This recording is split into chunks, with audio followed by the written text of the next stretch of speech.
Okay, we're going to start.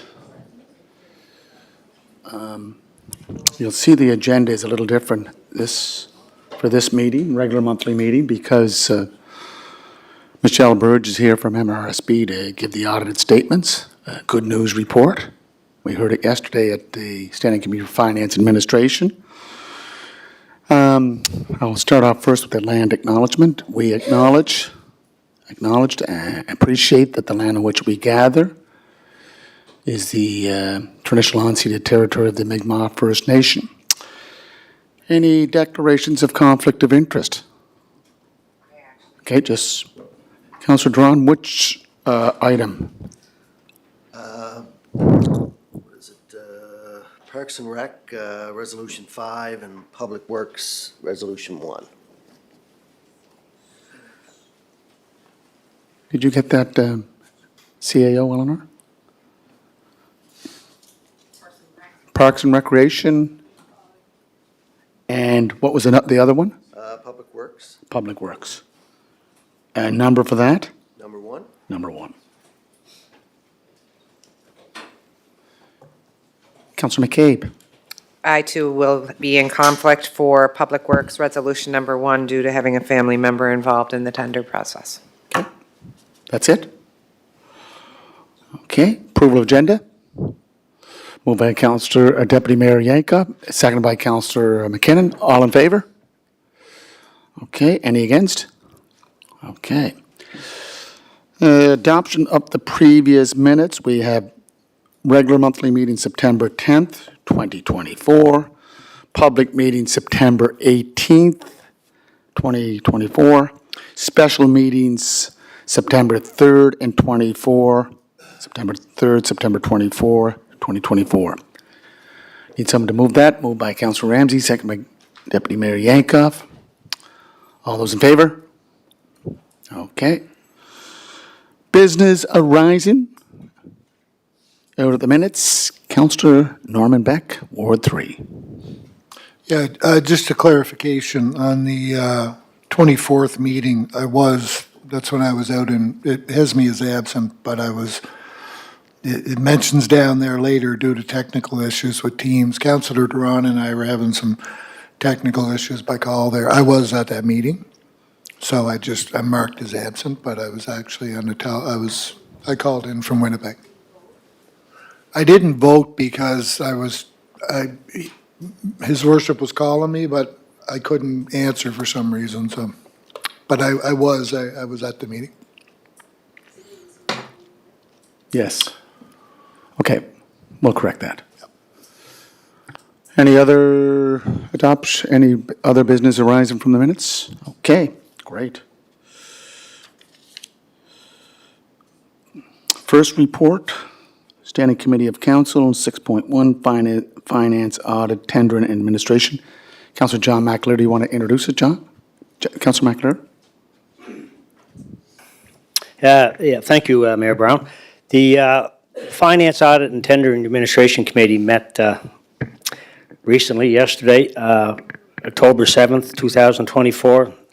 Draft minutes are included in the package. There's 4 resolutions for your consideration. And the big thing that we dealt with yesterday at our finance meeting was the audited financial statements. Michelle Burge is here from MRSB to take us through those statements. But just to let you know, and I know it's right on top of the council meeting, and we're dealing with it. And you got the audited financials. Actually midday here today, but at our committee meeting yesterday, with the best part of 2 hours, I would say, going through the draft statements, almost a kind of line by line thing. Michelle and has done a great job as she has in past years. So I certainly want to thank the presentation of these statements and this information is. In other years, it's been kind of late in getting here, so this year it's on time, and that's been no small feat. I certainly want to thank our finance team, Dan Jenkins, and staff, Tamara Whitlock, Steve Burke, Sabi Kuhn Nahar, Norma McKinnon, Connie McGaw, Ashley Dunn, Leslie Ann Quinn, Devarsh Parquet, and Nancy Milligan in our finance group. And down to finance manager, it's certainly been a challenge. But anyway,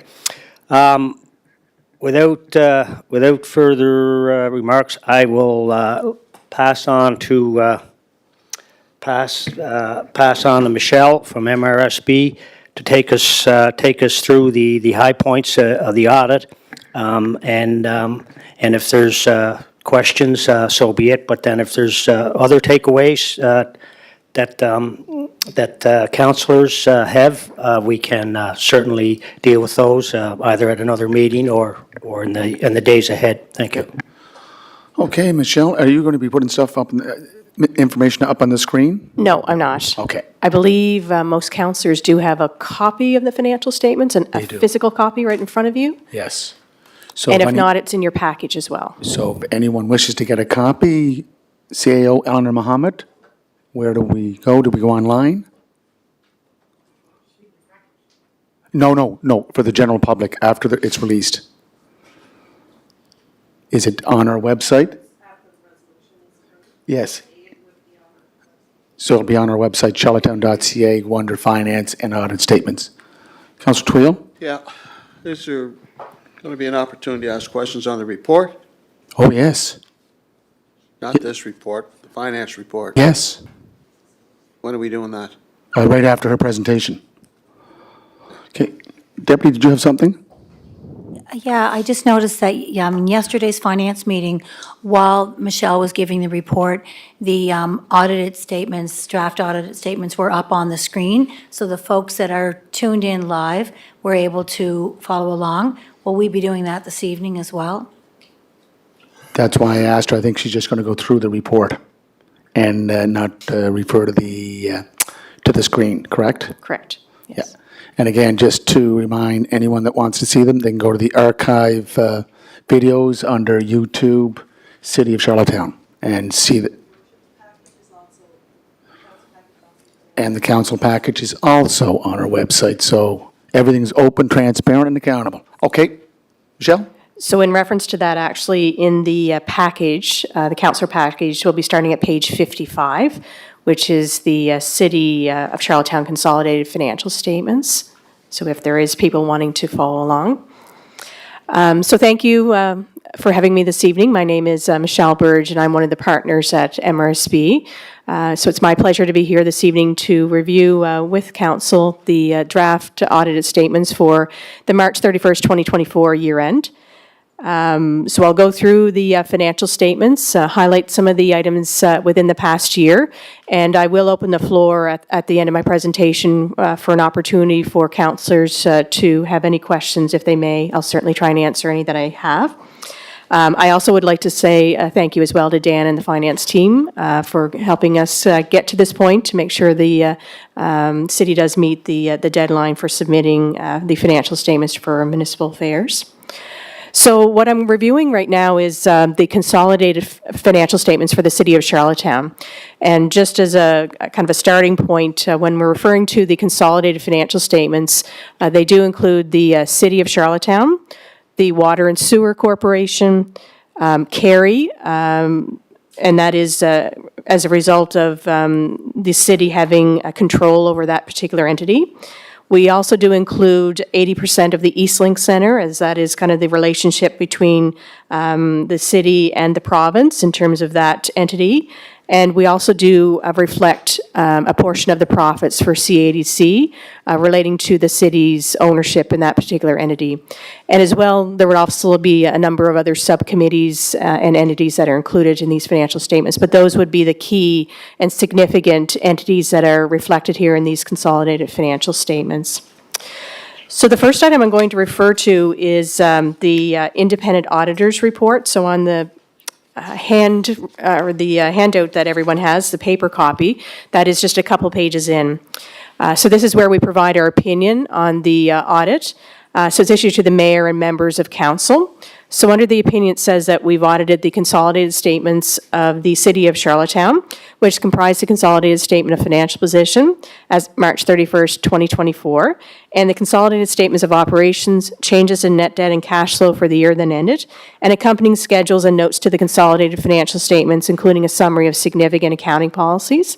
So in our opinion, the accompanying consolidated financial statements present fairly in all material respects the financial position of the City of Charlottetown at March 31st, 2024, and the results of its operations and its cash flows for the year then ended in accordance with the Canadian accounting standards for the public sector. So this opinion is the same that we have provided in previous years for the City of Charlottetown. This is called the Standard Auditor's Report, and we do give a clean bill of health on the audit again this year. The remainder of the report outlining roles and responsibilities is the same as in previous years as well, but the key portion of that audit report is the opinion that we're providing. So then we'll start with the numbers on page 1 of the hand copy that you have. And this is called the Consolidated Statement of Financial Position. So this is at March 31st, 2024, which is the fiscal year end for the city. And we also provide the information for the prior year for March 2023 as a comparison. So this will give you a snapshot of the financial position of the city, and again on a consolidated basis. So the first information is financial assets. So for 2024, the financial assets are $44.6 million, and the previous year they were $23.7 million. So that's an increase of about $21 million. We can see the very first line. The cash is the majority of the reason that financial assets have increased, and that is essentially the amounts in the various bank accounts at the end of the year. So that has been an improvement in cash flow from the previous year. The next significant financial asset would be the accounts receivable, and those are up from $5.8 million to a little over $7 million. So that's an increase of about $1.2 million in total.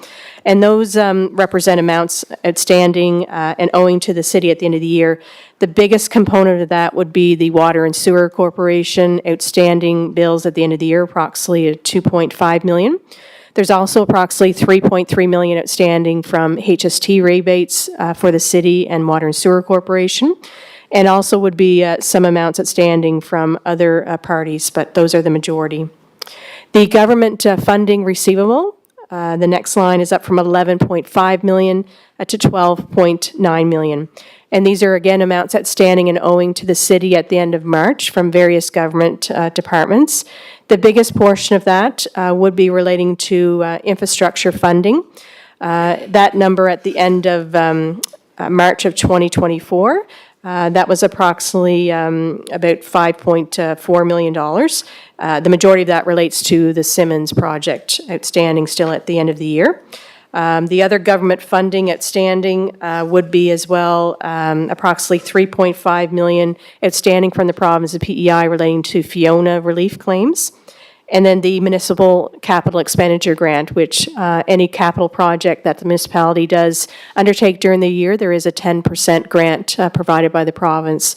At the end of March, that's approximately $2.4 million. So overall, there's about $12.9 million outstanding government funding. The last two kind of significant financial assets, the first item would be the investment in the government business enterprise. So the city is obviously a shareholder and owner in CADC. That is a 15% ownership that the city has. So each year we do include the 15% profit of that particular entity for the city. As you can see, that's increased from $1.8 million to a little over $2 million. So that profit represented this year is approximately $205,000. And the last item in financial assets is the loans receivable. So obviously the city is a participant in the SWITCH program, and a number of residents have signed up and are participating. And there is loans outstanding for residents that meet the criteria and obviously have been advanced loans. So at the end of March of 2024, those loans total $6.8 million, and they are up from $4.4 million in the previous year.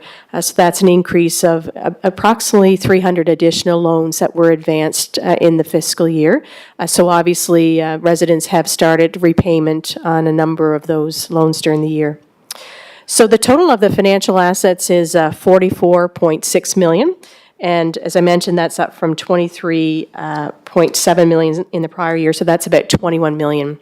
And financial assets essentially represent assets that are cash or near cash. We call it liquid assets, that they will be turned into cash within a reasonable time frame. The next information then is the liabilities in terms of the debts or obligations of the city. So at the end of March of 2024, the total liabilities are 177.2 million. The previous year, that was 152 million, so that's an increase of approximately 25 million. We can see that the first line, the bank indebtedness, has now been essentially cleared, and as we saw in the financial assets, the city is in a positive situation overall in terms of amounts in bank accounts at the end of the year. The accounts payable and accrued liabilities are down from 39 million to 33 million, and that represents a decrease in capital-related bills outstanding at the end of the year, and that can be a timing issue in terms of what projects might be outstanding. The deferred revenue, so that's down from 13.4 million to about 9.4 million, and these would represent amounts that have been received by the city and hadn't been spent before the end of March. The most significant portion of that would be relating to the gas tax funds. So obviously there's allocations provided each year, and depending on the timing of when some of those projects are in progress and completed, there obviously is still funds that have been unspent before the end of the year. So at the end of March of 2024, that deferred revenue for gas tax is approximately 3.4 million. The other significant portion in the deferred revenue would be amounts representing funds that have received from CMHC. So the city is, again, a participant in the Rapid Housing Initiative, and at the end of March of 2024, there is funds that have been received and haven't been spent. That's approximately $2.5 million. The reason it's the deferred revenue is down is relating to, again, spending some of the gas tax funds during the year. The last and most significant liability is the line identified as the long-term debt, and these are the loans outstanding for the city and the Water and Sewer Corporation. As you can see, they've gone up from 91.4 million up to 127 million. So those represent additional loans during the year. So there was additional loan with RBC of approximately $40 million, and that was to essentially pay out line of credits that had been in place at the end of the previous year. They were $34 million, and they have been repaid in full. So the overall liabilities are 177.3 million, and that's up from 152 million in the previous year. So that's an increase of 25 million. Again, the majority of that would be in the long-term debt note or line in terms of that is additional financing received during the year. So we have financial assets of 44.6 million. And as I said, those are assets that are cash or near cash. There's liabilities of 177.3 million, so obviously not sufficient cash to pay off all of the debts and liabilities. So that difference is the line that we identify as net debt. So there's a net debt of 132.6 million. The previous year was 128.3 million. So there is an increase. As I mentioned, there is obviously additional long-term debts, but that's obviously much lower than that. So the net debt situation has remained relatively consistent with the prior year, and that net debt is certainly well within the guidelines of the MGA of how much the city is obviously allowed to borrow based on the assessed values of properties within the city. The last part of this statement then is the non-financial assets. The most significant number, as you can see, is the first line called the tangible capital assets. And that would be the infrastructure within the city in terms of land, buildings, fire equipment, police equipment. It also would include, of course, the water and sewer utility assets. So as you can see, the tangible capital assets have gone up from 338,000 up to 372,000. So during the year, the city had approximately $37 million of additional capital infrastructure projects during the year. The most significant, of course, would be the Simmons Arena, which would have been about $19 million during the year. There's about $4.5 million spent on sidewalks during the year, approximately $7 million on road infrastructure. And in the water and sewer utility, approximately $7 million on capital projects, again, the majority being the Eastern Gateway, and obviously some lift station and water and sewer infrastructure updates. So a total of about $44 million has been spent on improving and expanding the capital infrastructure within the city during the year. So the non-financial assets are about $377 million, and that, if we take off the debt, leaves the overall accumulated surplus of $244.5 million, and that's up from $214 million in the previous year. So that's an increase of about $30 million, which is the annual surplus for the year, which of course does include a significant number relating to capital project funding. So on the next page, on page 2, we'll continue to kind of show you where that surplus number is arriving for the year. So this page is called the Consolidated Statement of Operations. So again, this would include all the entities under the control and accountability of the city. So the first information is the revenues. So the revenues, the budget initially was $87.3 million. The actual revenues for the year were $101.4 million.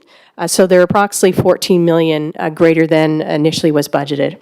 The previous year, the revenues were approximately $96.5 million, so they've increased about $5 million from 2023 to 2024. As you can see, the first line is obviously the most significant component of the revenues for the city, and that's property taxes. And they're up from $41.9 million to $43.8 million. So that's almost a $2 million increase. So there was not a change in the tax rate in this fiscal year. So those are relating to obviously additional growth, development, additional properties within the city. So those have increased the amount of property taxes collected during the year. The next significant item would be the government transfers for operations. So they're at $26 million in both 2023 and 2024, and up from the $18.6 million in the previous year. The most significant component of that is the provincial municipal support grant. So that's $20 million of the $26 million. In the previous year, that would have been $18.5 million. The other significant amount included in 2024 is the funding from CMHC for the Rapid Housing Initiative, and that was $5 million. In the previous year, there would have been $7 million that was received from the province for Fiona cleanup and relief. Then we have the water and sewer revenues. So the budget was $13.2 million. The actual is $14 million, and the previous year was $13 million. So it's an increase of about $1 million from the previous year. The majority of that obviously does relate to the increase in rates that were approved effective first of the fiscal year. So that has increased in the majority of obviously in the metered sales have increased from the previous year. Then we have police protective services. So those revenues up from $1.4 million to about $2.4 million. So that's, again, almost an increase of about $1 million. The most significant increase there relates to government funding sources for police protection, additional funding from Guns and Gangs, for the outreach center funding, for various cannabis training and other government funding. So those are additional sources of revenues, which during this fiscal year 2024 was additional revenues of about $700,000, and that's the majority of the increase. The tourism accommodation levy that is collected, that's up from $1.6 million up to $2.2 million. So that's a significant increase, and obviously a positive number in terms of obviously a tourism increase within the city. So that's an increase of approximately $590,000. Licenses and permits, those are down slightly from the previous year from $2 million to $1.8 million, a decrease of about $147,000. The previous year was a bit higher because it obviously did include the permit for the Simmons Arena, and that was a significant kind of a larger amount in the previous year. Parking is also up from $1.17 million to $1.3 million, so that's an increase in meters and parkades. So that again is additional activity in the downtown and more in terms of parking. We do see that the miscellaneous income has gone down from $1.5 million to $994,000. The most significant decreases in the previous year, that did include amounts received under a development agreement for parking. So that was approximately $950,000. So that was a significant amount in the prior year.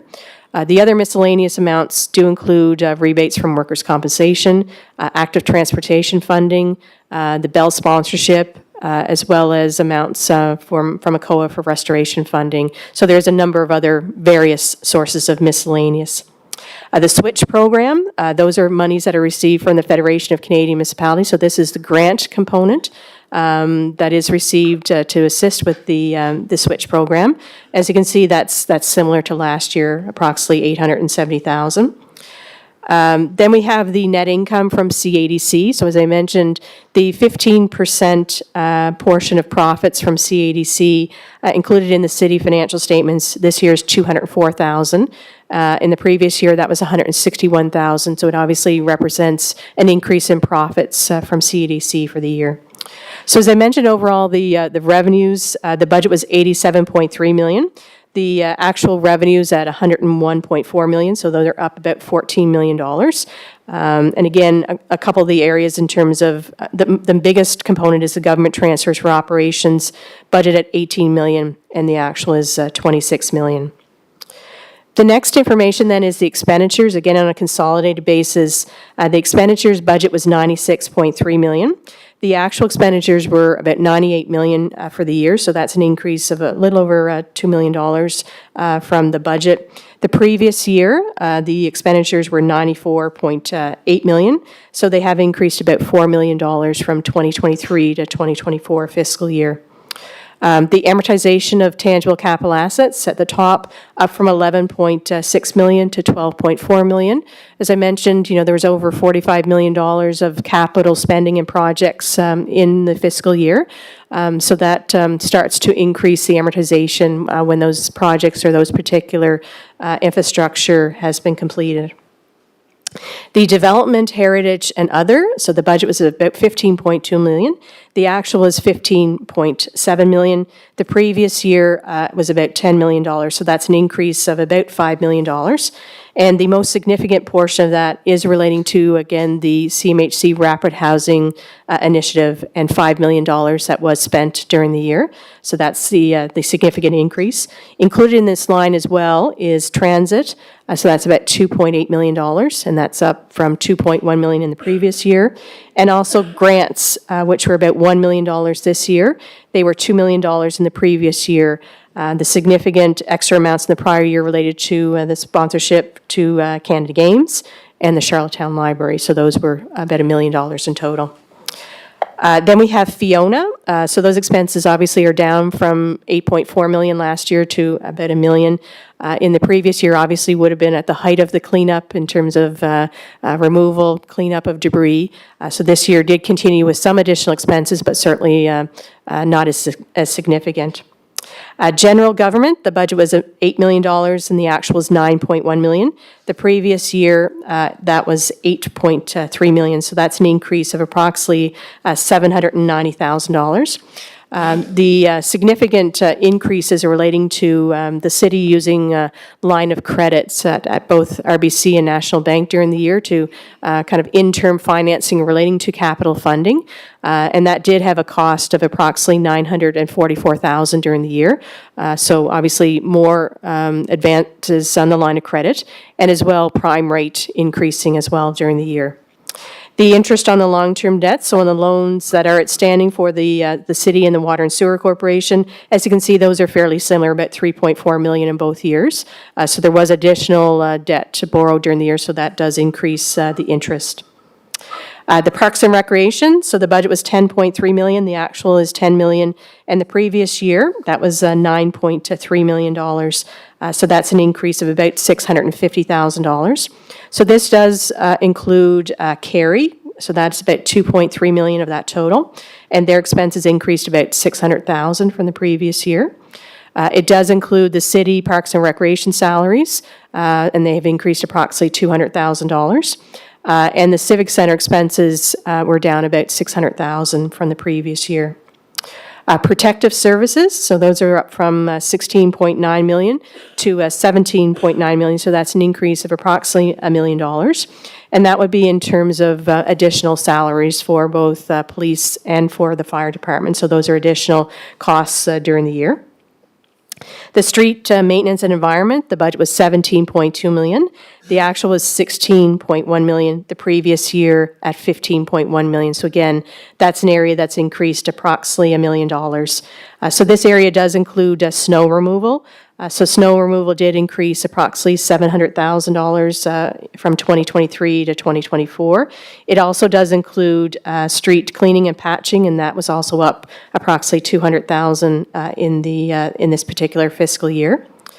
The switch program, these are the costs relating to administration costs, and those are up a little bit from the previous year.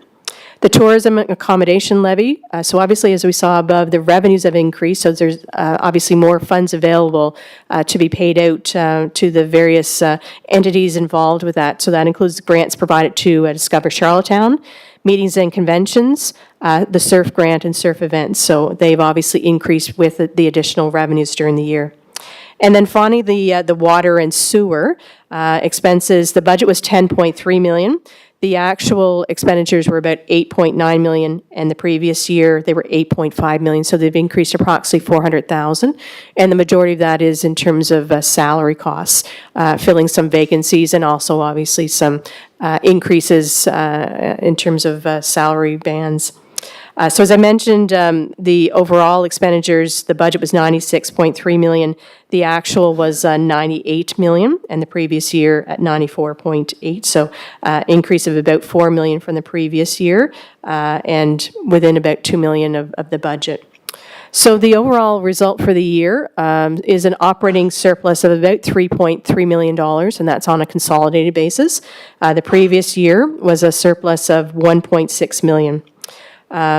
So on the water and sewer, we can see that their revenues were $14 million. Their expenses were approximately $9 million, and then also amortization and interest. So the net result for the water and sewer was a net surplus of approximately $1.7 million. So of the $3.3 million on a consolidated basis, 1.7 is for water and sewer. Carry, approximately $60,000. CADC, as we noted above, approximately $205,000.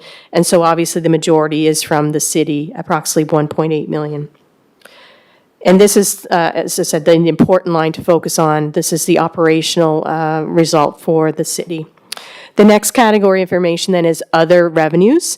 So the first line there is the government transfers for capital. This year it's about $23.9 million. The previous year at $10.3 million. So this is capital funding for projects. So the majority this year would be the infrastructure funding. So that would be approximately $20 million, both for Simmons and the Eastern Gateway. It would include amounts received for gas tax funding as well. So there was obviously monies spent to assist with some of the projects during the year. And then we have the municipal capital expenditure grant. So again, relating to capital projects, there is a 10% grant provided by the province relating to capital projects during the year. As you can see, that was $4 million last year, $4.2 million this year, and again, all entirely related to capital projects. So those other revenues are a significant number in 2024, so they're about $27 million. Again, a lot of it relating to government funding and the municipal capital expenditure grant. The previous year, it was about $15 million. So the overall annual surplus for the year is $30 million. And the previous year at $16.7 million. But again, that does include a significant amount of revenues relating to capital projects. So the line that really is the important one to focus on is the operating surplus, which is about $3.3 million. And at the end of the year, the accumulated surplus, as we saw on the first page, is $244,000 now at the end of the year. I'm going to get you to turn over just a couple pages, and then I'll finish up. So the first page I'll probably refer you to is on page number 19 on the handout page. So this is the long-term debt. So note number 13, page number 19. So these are all the loans that are outstanding for the city and for the Water and Sewer Corporation. So the total at the end of 2024, as you can see, is $123 $127 million, and that's up from $91.4 million in the previous year. So that's an increase during the year. Close to the bottom is obviously you can see an additional loan that has been advanced with Royal Bank. So that was to pay out some kind of interim financing on line of credit. So there's additional about $40 million that has been advanced during the year. The other additional increase in long-term debt during the year is the line that's identified as the Federation of Canadian Municipalities. Sorry, I'm at page 20. Sorry, there was a change in the page number there. That's why you can't find it. I see people are shuffling. So page 20 is the long-term debt. So as I mentioned, it's the total of $127 million.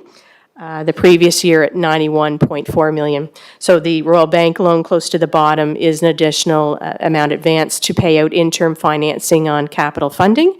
And about 3 or 4 from the top is also then the Federation of Canadian Municipalities, up from $4.1 million to $7.2 million.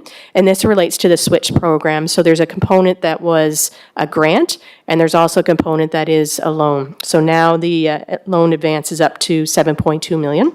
It is a 0% loan. And there will be payments starting in approximately 2026. It obviously depends on when everything is finalized with that particular project. But as I did mention previously, obviously the amount is well within the MGA in terms of the amount that can be borrowed.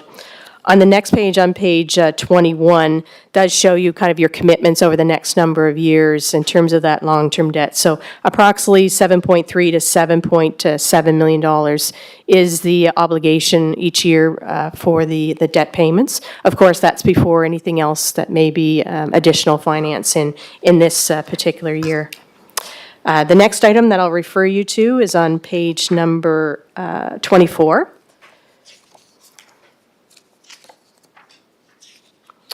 So on page 24, there's a couple items here. So the government transfers or operations, as I mentioned, the biggest component there is the municipal support grant, about $19.7 million. Money from CMHC for the Rapid Housing Initiative, which is $5 million. And those obviously are the reason for increases. Note number 17 is the government transfers for capital. So on the previous page, as we just noted, about $23.9 million. The biggest portion, about $19 million, the Investing in Canada Infrastructure Program, and then about $4.6 million from Canada Community Building Funding, which is the new kind of terminology for the gas tax. And then on the last item on this particular page is the accumulated surplus. So as we can see from the previous pages, we know that the accumulated surplus now has gone up from $214 million to $244.5 million. And important to kind of identify that, as you can see, the biggest portion of that is the line identified as the investment in tangible capital assets. So the city has already invested in the capital assets of about $245 million, and over time, that will be reduced with amortization or depreciation. So we can see at the very top line, though, that there is actually a deficit on a consolidated basis for the city. And that has increased slightly from $440,000 last year to about a little over $2 million. And that does partly relate to kind of the capital projects. So during the year, there's about $46 million of capital projects, and only $42 million was financed. So the city and the Water and Sewer Corporation, in order to continue with a number of those projects, we're using internal funds for contributions on completing those projects. So that's the reason, obviously, there is a deficit there. The last item that I'll refer you to is on page number 27. So this is the details of the tangible capital assets. So this first page is the amounts relating to the city of Charlottetown. So for 2024, we can see that there's, as I mentioned, additions of about $37 million. The biggest portion, as you can see, the assets that are under construction, about $10.9 million. A lot of that would be related to Simmons. Buildings at $7.6 million. Road infrastructure at $7.1 million. Streets and sidewalks at $4.4 million. So a number of various areas where there was capital projects ongoing during the year, a total of $37.1 million. And now the cost of the assets at the end of 2024 is $322 million in all of those various categories. About $7.8 million of amortization, this year, and about 219,000 of net book value at the end of the year. And then on the next page continues with the Water and Sewer Corporation assets. So those are the tangible capital assets. Again, during the year, about $7.4 million spent in additions, about $4 million in water, sewer, and treatment plant. And the assets under construction, about $2.8 million, which the majority of that would be the Eastern Gateway. And so the assets for the Sewer and Water Corporation at the end of the year now total about $196 million. When all assets are combined together, that's about $552 million in total that's been invested back into all the various infrastructure within the city. And during the year, the total of the additions are about $46.2 million, so significant capital investment during the year. And at the end of the year, the net book value at $372 million. So those are kind of highlights of the audited statements for the city of Charlottetown for the past year. Very, very good year again for the city in terms of the operating surplus. I'll open up the floor for any questions anyone may have at this point. So Michelle, on the operational surplus, 1.7 for the water and wastewater utility and 1.7 or 1.8 for the city. Correct.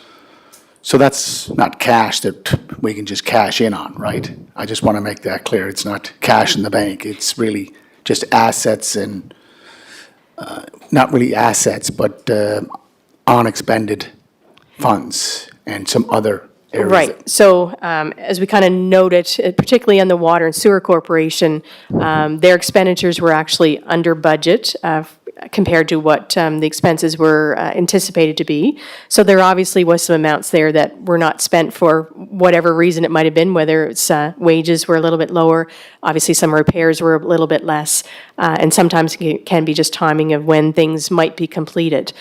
So that is, the majority of the reason that Water and Sewer Corporation is all of the expenditure budget wasn't spent.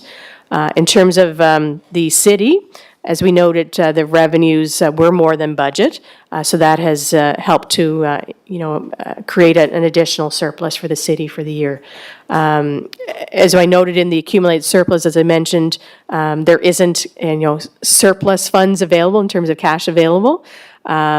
So some of it does have to do with in terms of timing of obviously interim financing for projects, and then when that's replenished, there will be funds available. But as you continue to do major infrastructure projects, that will always be kind of a timing issue of using some interim financing, using your own surplus funds to help with paying for a number of those projects. Okay, questions? Good. Okay. Councillor Bernard. Thank you, Michelle. And Michelle, I know we went over this yesterday, and I can look this up. I just wonder if you have it on you. So this year, 2024, we have 1.6 million of city and 1.7 million in water utility of operational surplus? Yes. The 3.3? Yes. What was last year's operational surplus? So the operational surplus last year was a total of 1.6 million. Let's see if I can find that for you quickly here. Okay. And that's both? That's city and water? Yes, Okay. yes. And that also does include, as I mentioned, Cary and the Civic Center as well. So that 1.6 million is again on a consolidated basis. Both the city, Water and Sewer Corporation, and as well those other entities that are under the control or accountability of the city. I think the water and wastewater surplus last year was 800,000. So they were both 800,000? Yeah, but, she's, Yeah, Okay. yes. So last year, the Water and Sewer Corporation was approximately 800,000, so it would be about, 50/50. 750 to 800,000 would be the city from the previous year. Thank you. Just good fiscal management. Yeah. That's all it is, yes. Okay, Michelle, and then the Chair of Water and Wastewater is doing a great job there also, Councillor Duran. Michelle, thank you very much. Really appreciate your presentation for the second time to 2 consecutive days, yesterday in front of the Standing Committee of Finance Administration, tonight at Council. And I know our audience is very well informed now that the state of the city is very good shape. Councillor Twill. Just a couple of things. I appreciate the report. Would have liked to have a better week to review the report. I think the report just came out today. Yep. So I got to be honest with everyone here. It's virtually impossible to go through, maybe it might not be for you, Michelle, because you wrote the report, but it's virtually impossible as an elected official to review this report and give it the proper due diligence that's truly required so we can become better informed and be able to ask the relevant questions. That's an internal thing. It's nothing to do with you. That's an internal thing. So I'm recommending the next time that a presentation of this magnitude be done at a special committee meeting of council. We at least have a week to review the report. I don't think that's an unreasonable request, but I do have a question on the beginning of the report, and that is on the management. I think, is that the management letter? No, it's not the management letter. So on any audited financial statements for municipalities, there's a statement that reflects the management's responsibility for the financial statements in terms of having internal controls and checks and balances in place. Right. So that would be on every audited statements for municipalities. So that is, will be signed by the CAO once the financial statements are approved. So we will have a separate letter that we will be issuing to the Finance Committee for our management letter for this year. And Councillor Twill, in the past, when the management letter came out, we did have a discussion here with the financial statements. I think we brought Right. Michelle but- back in, so that's Right. when we'll do So- it again. So when do you anticipate the management letter being submitted to council? It'll be submitted this week. Okay, and will it have in there all of the steps that are required to deal with the, for lack of a better description, the deficiencies? Yes, so that's generally how we have our format of our management letter. We'll outline if we identify there is something that needs improvement, we will have a recommendation or a suggestion in terms of how that may be addressed or improved going forward. Thank you. Okay? Thank you, Your Worship. Mr. Jenkins? Through the chair to Councillor Twill, I did want to make sure you understood that we can discuss these financial statements at length anytime.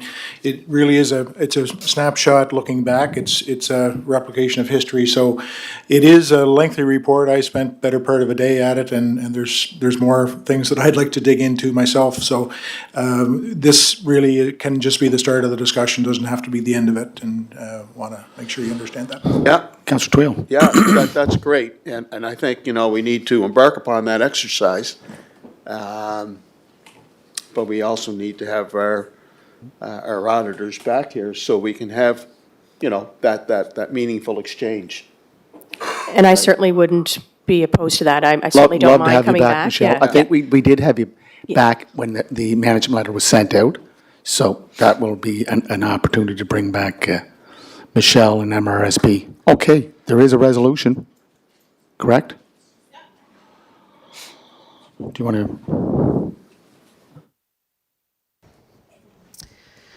Moved by Councillor McAleer, seconded by Councillor Bernard. Be it resolved that Council approves and accepts the 2023-2024 City of Charlottetown Consolidated and Charlottetown Water and Sewer Corporation audited financial statements as presented by Michelle Burge of MRSB. Look at that, she gets her name in a resolution. Questions called, all those in favor? 10-0, okay. Thank you very much, Michelle. So, Councillor McAleer, any other items in the report? Yeah. Mayor Brown, no, just the financial report. I believe Councillor Twill maybe had a question, and then there's just the other three resolutions. Okay, I think that's what he wants to talk about. Okay, can we put the second one up there?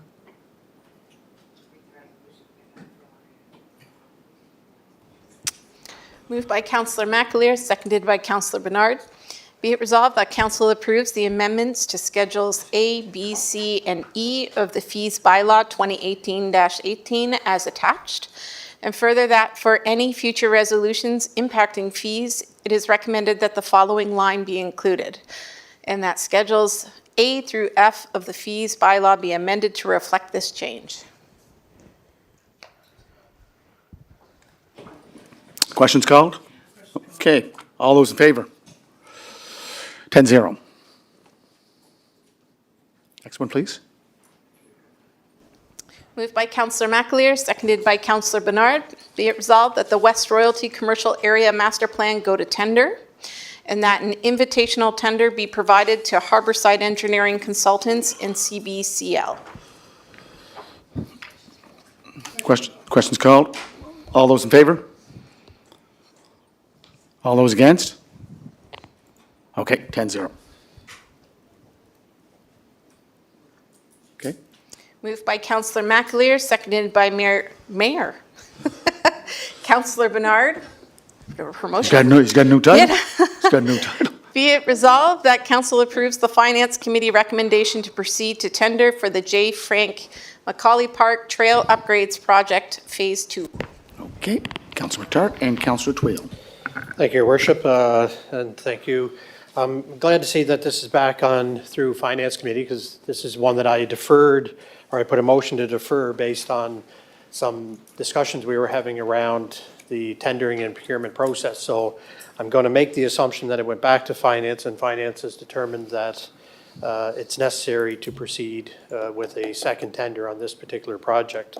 Because at first, I think we were of the opinion that it was in line with their procurement, and maybe if, Mr. Jenkins, you could explain just in order to the chair the outcome of how we got to the tender process. And I'm in supportive of this, obviously, to move forward, but I'd still like to understand when we deferred it and how we get back to this point. So for future references, because I think there was another one that we deferred as well under the same principle of this. So if this is what we're going to be doing going forward, I'd like to understand how we got to this conclusion. Thank you. Councillor McAleer, do you just want to address it first? Just 1 second. Thank you, Councillor Matart. You are correct. I'll defer that to Dan, our CFO. Thank you. Thank you, through the mayor to Councillor Matart. So the staff recommendation has not changed on this particular project.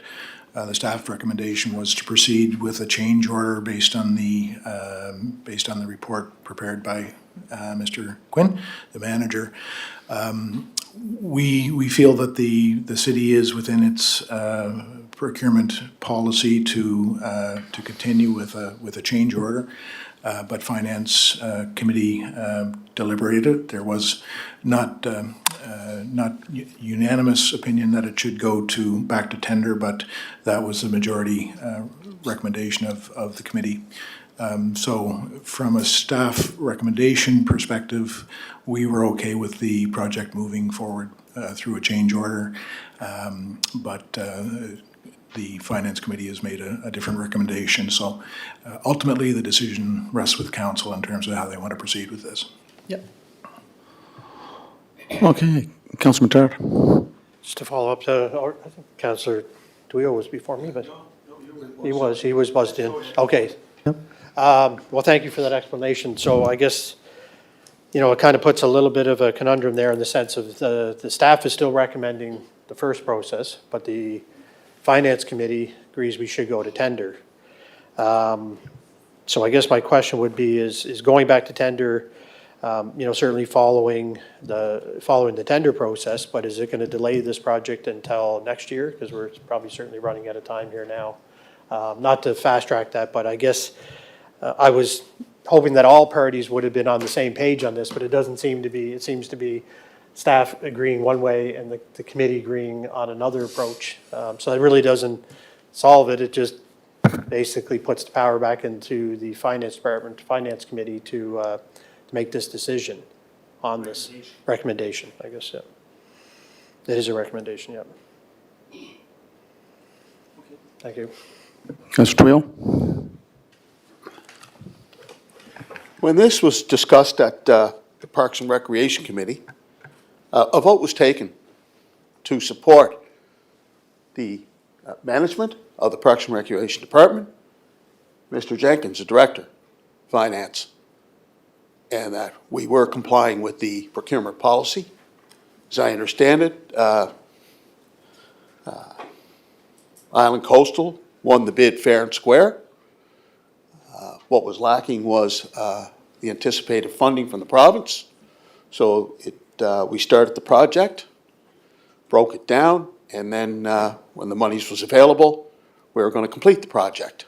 So I'm not sure where the disconnect is, but obviously there is a disconnect between Parks and Recreation, Senior Administration, Finance, and the Finance Committee. And Mr. Jenkins accurately pointed out that nothing's changed. Nothing's changed in the recommendation from Senior Administration. So I'll reiterate, I think Island Coastal won the bid fair and square. I don't know why we're not continuing on. It is consistent with the procurement policy. I asked that question at Parks and Recreation a month ago. And Mr. Jenkins said, yes, we're complying. The other matter is, as Councilor Tart pointed out, where are we at in terms of status of getting this project completed? I can tell you that the residents in this community have been waiting a long time for the completion of this project, this much-needed project.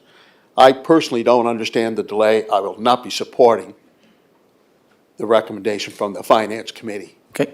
Parks and Recreation made a recommendation, it went to Finance.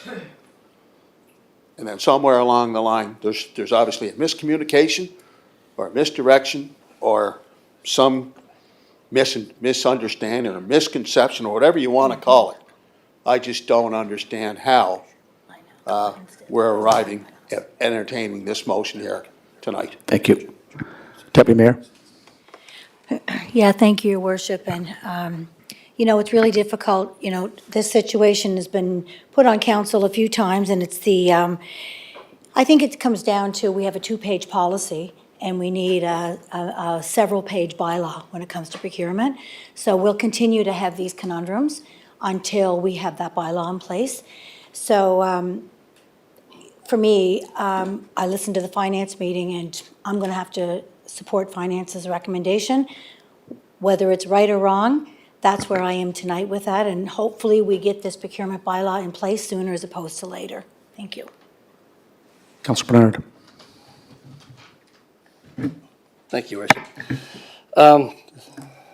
So I'm on the Finance Committee, and that this was discussed, and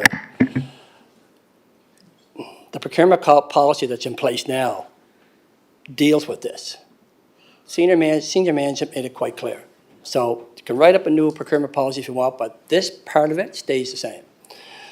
The manager spoke on it. There was an agreement in the contract. There was a full project to be done. They broke the project into 2 phases. Phase 1 is coming near completion. So they were looking to process Phase 2 to go out and do the other part of the money. It was cut in half because they were hoping to get AT fund from the provincial government. That didn't happen. So now it's the city budget that we've secured funding to finish the 2nd phase. The contractor has come back during these conversations, and the price is still the same unit prices when the project started the first of the year.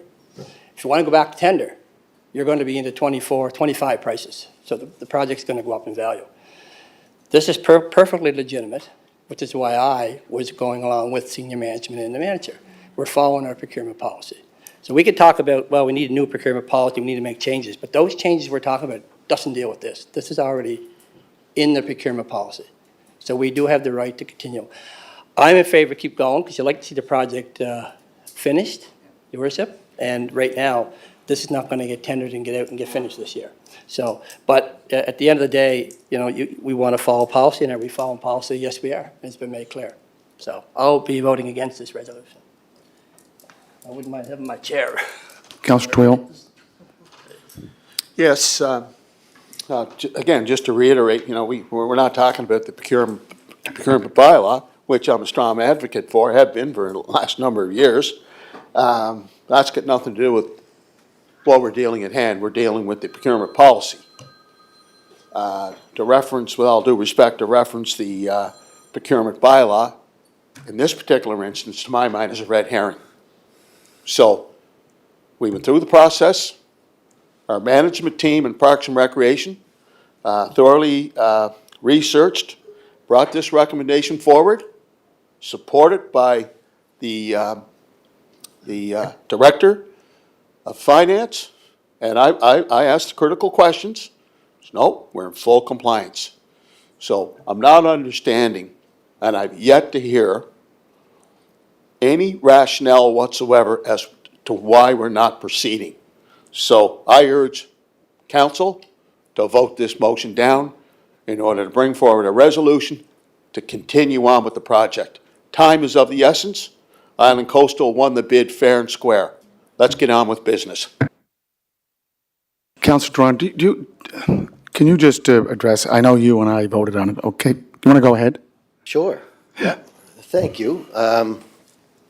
This came up yesterday at our finance meeting, and we discussed it in the long term. I know the management wants to go ahead with it, but when you break it down, there's two parts of this contract. Probably both in the vicinity of $150,000 each. The first bidder won the contract, and the city decided not to go ahead with the second one due to no money. This started in 2023. The contract was fulfilled, then the city decides that we'll pay for it. We'll just give the money to the contractor, and he can do the second part of the contract. We'll just give it to him. We've been arguing about procurement. We've been saying what's being right and open. If this is two parts, there should be two tenders. This is not for $15 more, it's $150,000 more. So when we sit here and say, well, it's going to go up in value, it's going to be up more in price, that doesn't necessarily mean it's true. We could get a better price from someone else. This is a big contract. It's been well over a year in the process. It's time to go to tender again. Every time we do this, there's another thing here tonight. We can't just give it away. It should be in an open tendering process. That's what it's all about here. That's what we're trying to do. If it's a contract A and B, it should be tendered A and B. And that's the way we felt about it yesterday. Legally, they keep telling us legally, but when the public looks at it and says, well, why did you just give it? Well, to me, it should be tendered out. Two packages, two tenders. That's the best I can explain it, the way I'm supporting it. Thank you. Deputy Mayor? Thank you. My second time on this one. So just to reiterate where I am with this, Phase 2 did not go to tender. Phase 2 came back to Parks and Rec as a change order. It's over $25,000. It's a different phase. When I look at the original RFP, it was for Phase 1. It was not for Phase 2. Although the map of Phase 2 was included in the ask, it was not asked to quote on that. So again, I will be supporting Finance's recommendation to take this back out to tender. Thank you. Councillor Bedard? Thank you, my last time. So there's certainly a lot of different interpretations of what is going on here, and to be honest with you, I'm no more clear than it was the first time. But for a matter of principle, I certainly want to ensure that we are following good, proper tendering process. As much as I want this project to go forward, it is in my ward, and I fully support this project. But in looking at other areas, it wouldn't be in good favor of me to support this and not support something else from a tendering process. So I think as a matter of principle, I'd have to, to follow the lead of the finance department and saying, and I hope that we can get this out as quickly as possible to get this project done and hope that things work the way they do. But, that'll just be, for me, I'm just torn between, we have a policy that says we're good this way, but we've got a different tender package. I'm all mixed up on what is actually really happening here. So, this is not very clear for me, and that's a really unfortunate situation here. No, it's not a point of order, Councillor Twill, because, no. Councillor Twill, you already spoke twice. Okay, let's hear your point of order. Stand up there, put your mic on. Yeah, put your mic on. No, put your mic on, okay, go. It's on.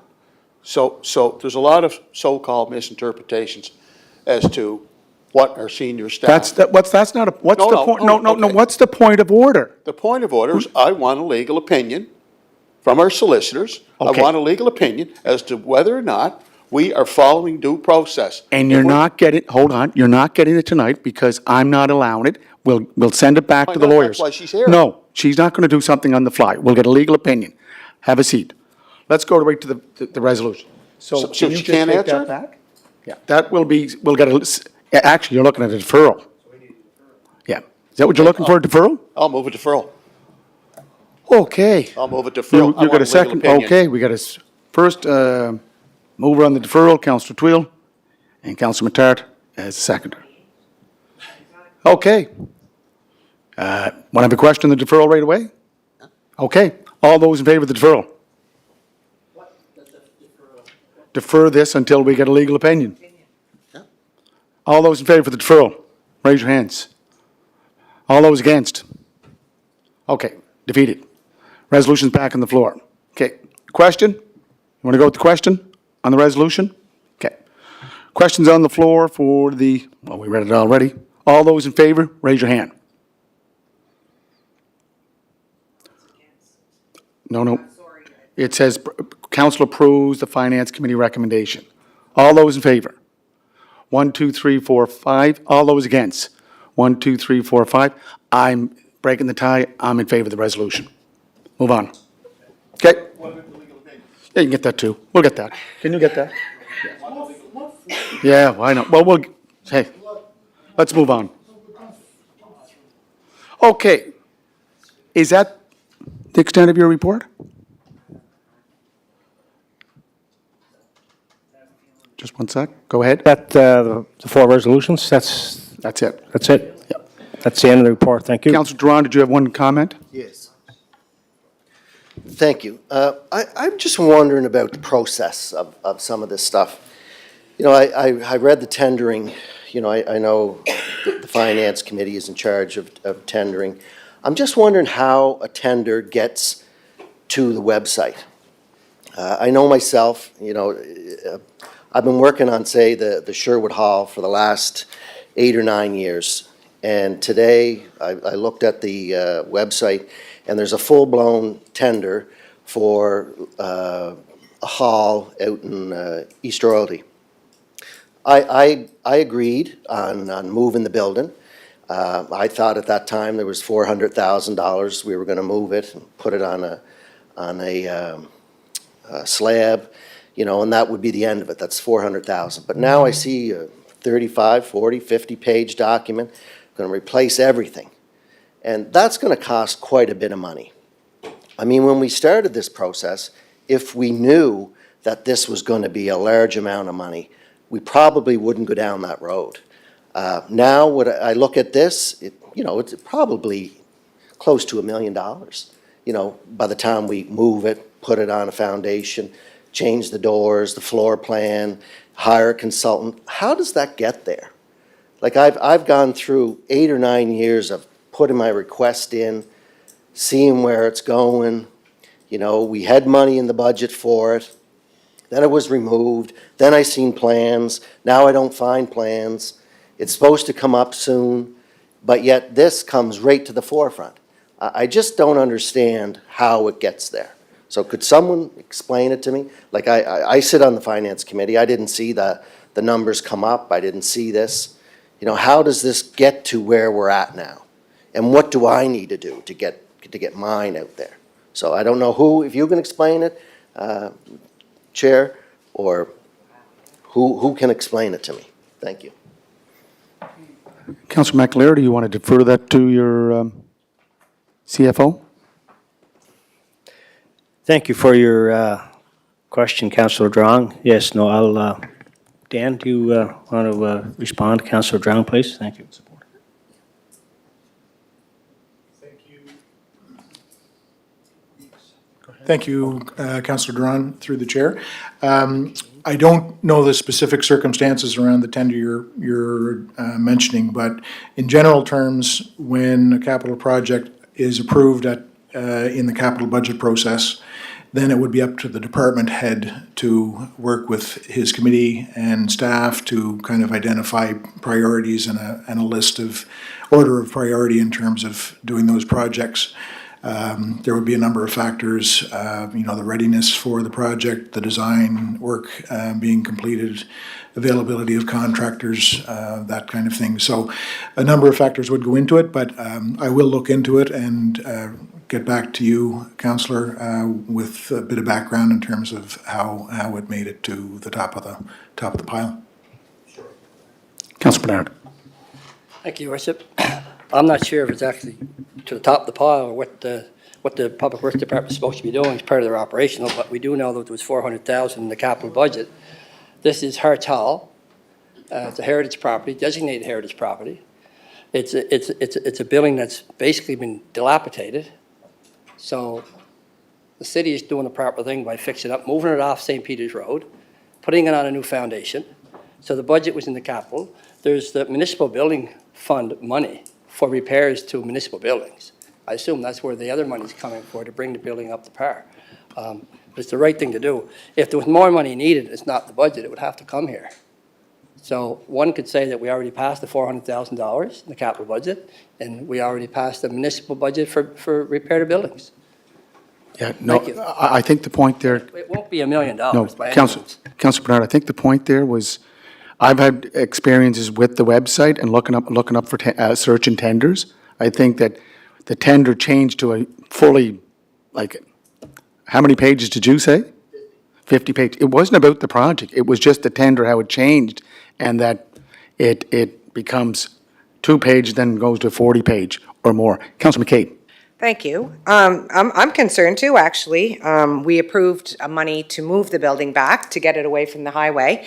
We, at no point did anything come through Public Works. As Chair of Public Works Committee responsible for that kind of planning, have I ever heard of any extra money going into repairing or updating it to bring it up to where it needs to be, regardless if it's a heritage building. So as the chair of the committee responsible for that tender document, it's disheartening to know that I have no information on that or where that decision was made. So as Councillor Duran's indicated, I'd be quite curious to know how that came to that point without any information. Second time, Councillor Duran? Yes, and Sure, go ahead. I appreciate that, and thank you. I want to know where the process comes from. I understand, and I supported the councillor of the area during that $400,000. I assumed we were just going to move it, put it on a foundation. But when you look at the in-depth report, you're talking about moving walls, putting in new roof, putting in new windows, new doors.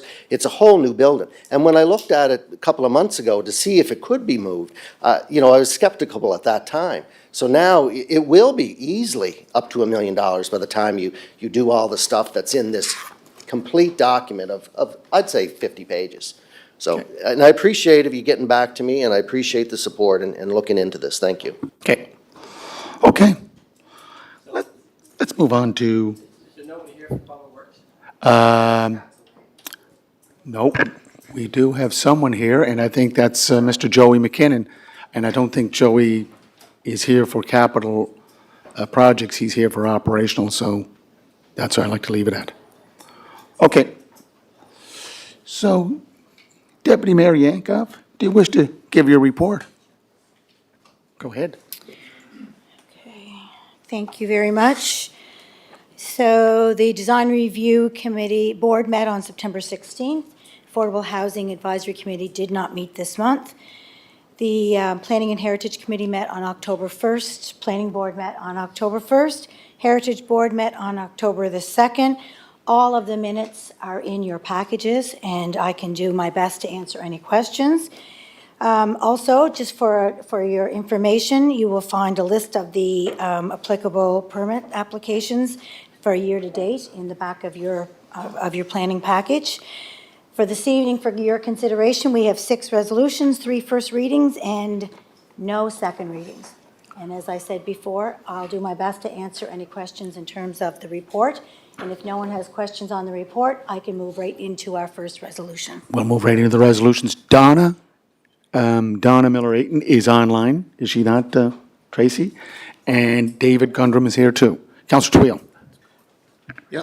I see where the committee discussed my notice of motion regarding my request to have the experimental farm removed from the federal funding formula. And like the committee or the board denied the notice of motion regarding the experimental farm. Experimental farm is something that's very important to this city and this province. And to suggest, well, back to Canada Mortgage and Housing, consult with them. Before you even entertain the idea of including the experimental farm property, I would suggest there should have been public consultation to even go to that extent. And disappointed. I would have liked to have been there. I didn't know it was going to be discussed. But, the experimental farm property, just to treat it like any other property in the city of Charlottetown is really and truly, I just can't fathom that. I've been through a number of exercises over the years. I know how the residents feel about the experimental farm. Experimental farm property is sacred. And to even consider developing any portion of the experimental farm would be met with tremendous, outstanding opposition. Not only people in Charlottetown, but residents across this province. So I think we need to revisit that notice of motion and have further discussion and dialogue. Just to say, well, if someone puts in a request, then we'll deal with it then. It's in the zoning and development bylaw that's to remain green space. It's in the zoning and development bylaw. It is? Yeah, I believe Yeah, it what is. section? Under the official plan. Oh, is it? Okay. Yeah, I think Okay. so, yeah. Okay, So, anyways, we'll look at pardon me? that. We'll look at that. I know the deputy wants to respond to you. Yeah, but, folks, we got to tread carefully here. And just to say we're going to treat this like any other application, I think we better take a second sober thought, look at this property. Okay. Deputy? Yeah, thanks. Thanks for your concern, Councillor Twill, and the notice of motion. And if you'd listened to our meeting, and I'm sure you did, we had a very healthy conversation and discussion, and staff's recommendation at the time, which is in our minutes, and I will read it verbatim. There is no need to renegotiate initiative number 8 to ensure densification does not extend to the experimental farm, as there are already stipulations built into the original agreement to guarantee that this does not happen without further consultation with CMHC, which would require approval from council. Yeah. Approval from council? Yes. Oh, okay. Yeah, and furthermore, it is stated that the experimental farm is not in the new area of proposed development, and being a federal property, has many steps to go through, including duty to consult, et cetera, et cetera. So I think as a staff and a committee, we did our due diligence on this, and I think for now, I believe that that this is here for information, and should more information come forward, then Councillor Twill, you're more than welcome to put forward another notice of motion, of course. Councillor Twill, second time. Well, it was in the application, correct me if I'm wrong, but was not the experimental farm illustrated in the application that was filled out for the federal dollars under that program? Wasn't the experimental farm referenced? Deputy, could we just ask Donna? I know, just asking Donna. Donna Miller-Ayton is our policy, manager of policy and heritage. Okay. Donna? And furthermore, Yeah. did you not exchange correspondence with the federal minister where the experimental farm was included in that correspondence? No, No? no. Okay. What I exchanged with the federal, I are you know. talking with the federal minister, Sean Fraser? Yeah, it's exactly who I'm talking about. Yeah. Again, I think the deputy outlined the process. There's a long difficult process to follow in turning federal lands over to municipalities, NGOs, private entities. The first would be the duty to consult, and I know they did approach a previous council to look at a development. I think it was on the northwest corner of the property, Belvedere Avenue and Mount Edward Road, and that was discussed. I know it was because I remember listening to it on the news and reading it in the newspaper, and then it just dropped. But speaking to the Mi'kmaq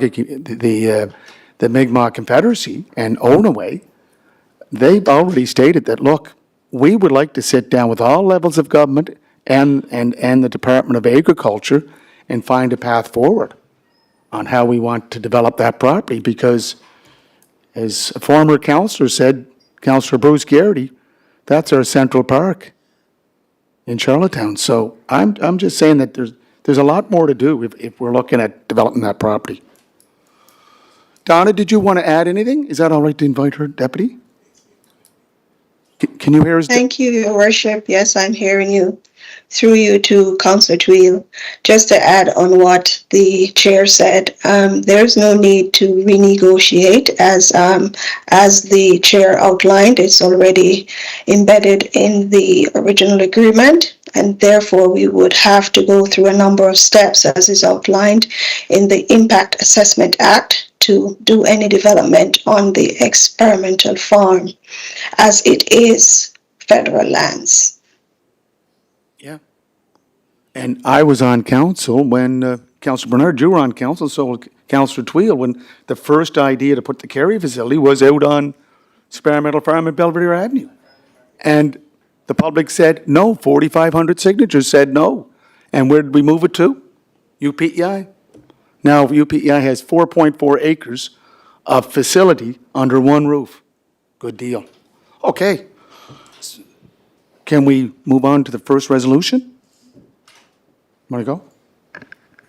Your Worship, just as a matter of process. Sure. Councillor Tweel has made a notice of motion, which means that motion has to come back to this floor. So we'll bring it back to the next meeting to be voted on by council. Okay, thank you. Councillor Tweel? Yeah, go ahead. So can you please ensure that the motion that I submitted, the most word for word what I submitted, is brought back to this floor? Thank you. First resolution, planning and heritage. By Deputy Mayor Yankoff, seconded by Councillor McCabe. Be it resolved that the major variance be approved for the subject property addressed at 7 Desbrizay Crescent, PID 356717, to allow for one, in addition to the existing dwelling, to project into the rear and side yards by 1.94 meters, 6.36 feet, and 1.18 meters, 3.87 feet respectively, and two, a deck to project into the side setback by 1.18 meters, 3.87 feet. Okay, Deputy, do you want to speak to it first? Sure. And I think Councillor McCabe is the seconder, so she wants to speak second. Okay. Okay, go ahead. Yep. Thank you, Your Worship. And, yeah, this application brought forward quite a bit of conversation and discussion at our planning board meeting. And as you can see in our report, that both the planning staff and the planning board have recommended that we approve this recommendation and this application. So if you were to, I just want to break it down. It's not quite as cut and dry as it looks, so I just want to break it down that what we have approved is, or we're asking council to approve, is the recommendation is to allow for these specific projections onto the setback. Not any future setbacks and no changes to these setbacks. It is for these particular setbacks that were requested in this application. So any deviation from that is not approved, and the applicant would have to come back and reapply. But should they follow what they've applied for, then that is what staff and planning board are recommending to council to approve. And the reason that it is written in this way and not just a cut and dry is to ensure that what is done and what is applied to be done is done. And it helps the city to have a bit more of control over the development on the site. And other than that, it is for this rear and side setback, but as I say, it is for the actual application that is put forward by the applicant. And I'm also conditioning that we ensure that the development inspection is done as the project gets to completion. And I believe that will help the neighborhood all get along and wish the applicant success. So I will be supporting this application. Thank you. Okay, Councilor McCabe. Thank you, Your Worship, and thank you, Deputy Mayor, for all that clarification. I did not support this application at Planning Board to go through. I was not in support at the time, but the nice part about having an opportunity to hear an application at Planning Board and having a little lapse before it comes to council is you have time to gather more information and clarity on what things are. So due to the good explanation just provided by the Deputy this evening, I will actually be supporting staff's recommendation to proceed. So I just wanted to make that Thank you. public. An opportunity for second sober thought. Okay. Question, Councilor Twill? Question's called. All those in favor? All those against? 9-1. Councilor Beck opposed. Okay. No. Councilor McAleer, yay or nay? Yay. Yay. Yeah. No, I can see him from up here. Okay, next one, please.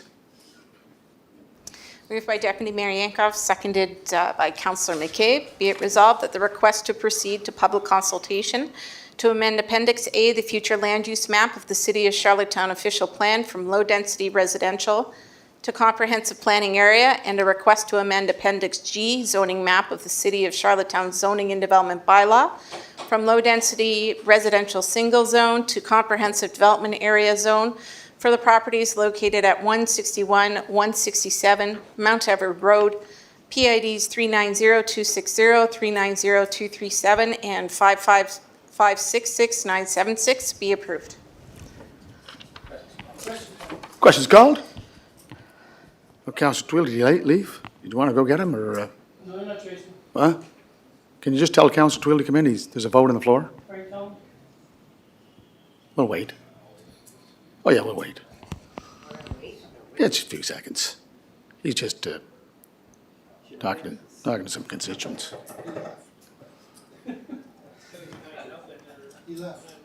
He left? He's not coming back? Okay. All in favor? 9-0.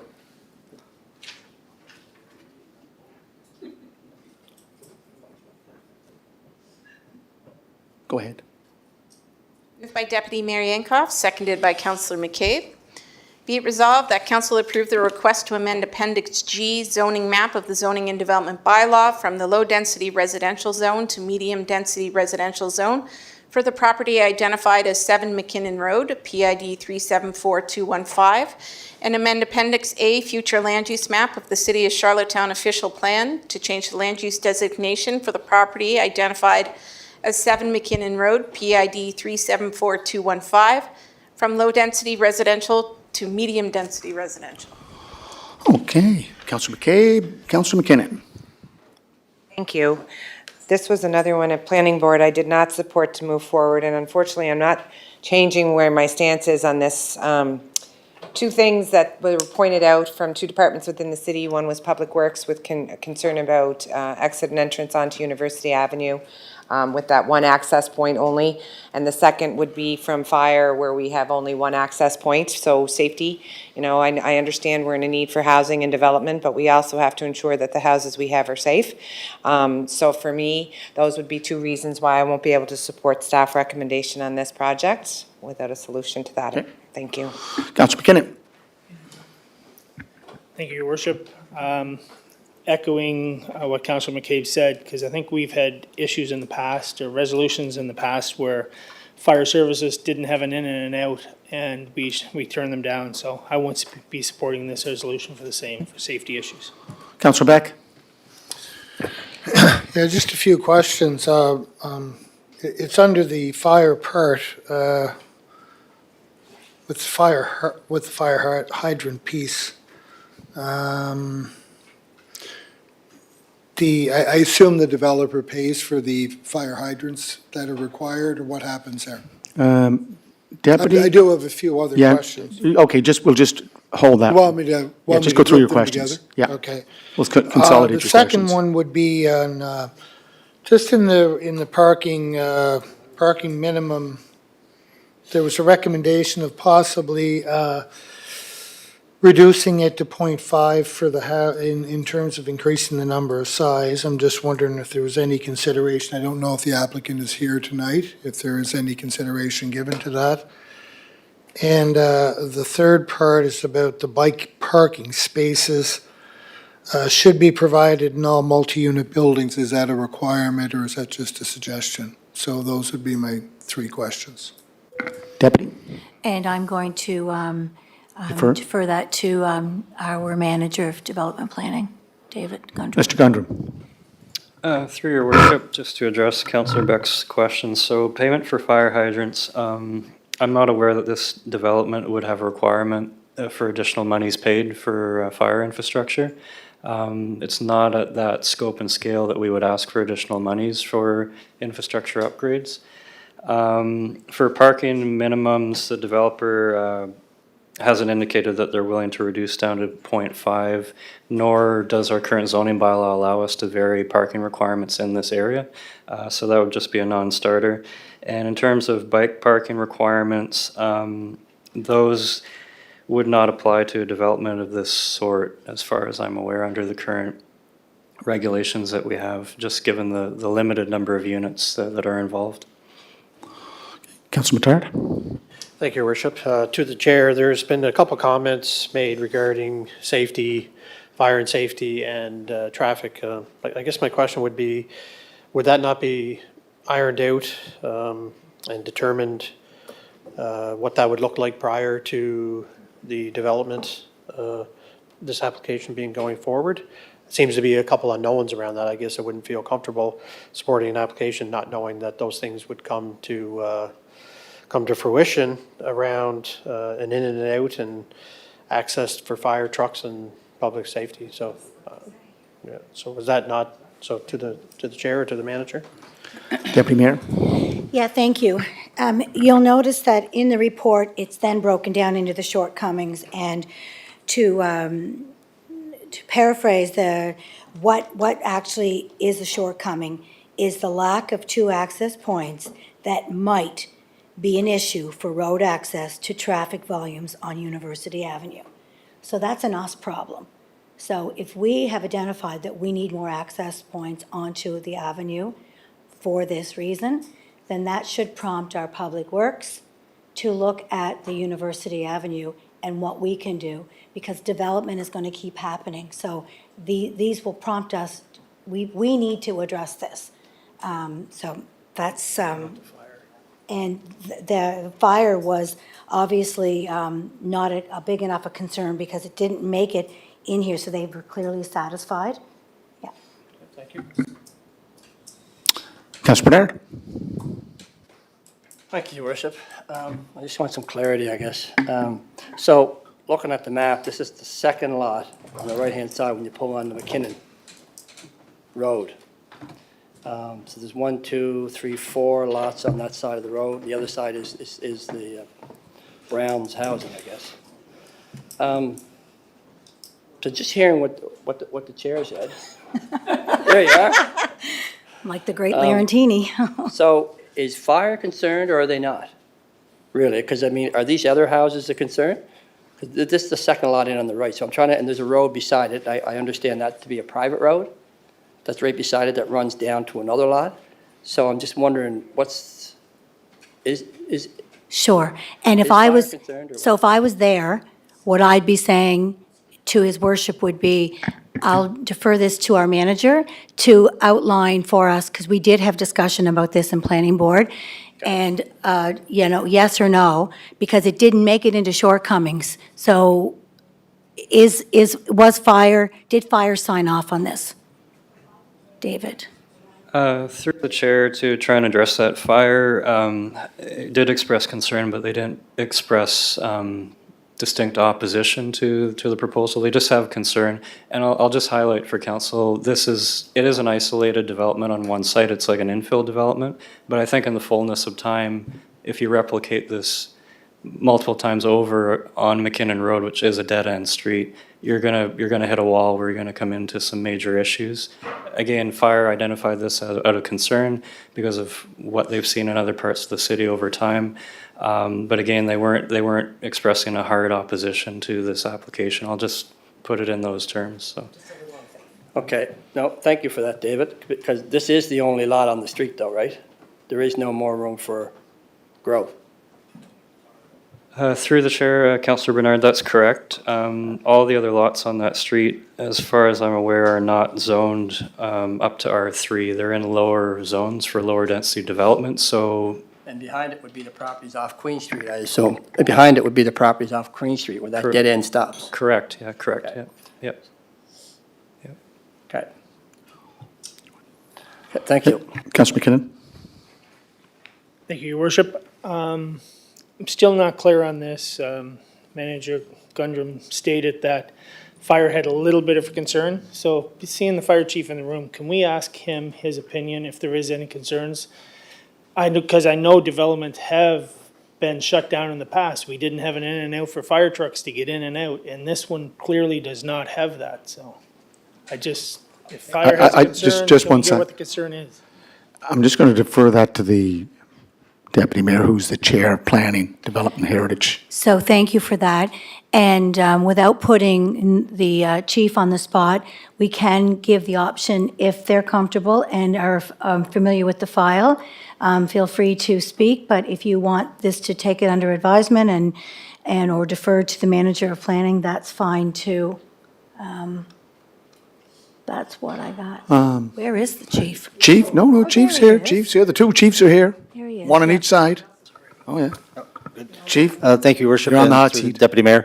I would myself, not personally involved with the file, I'd like to be able to check that and be able to get back with any answers that anybody is looking for, or answers to any questions anybody may have on the file.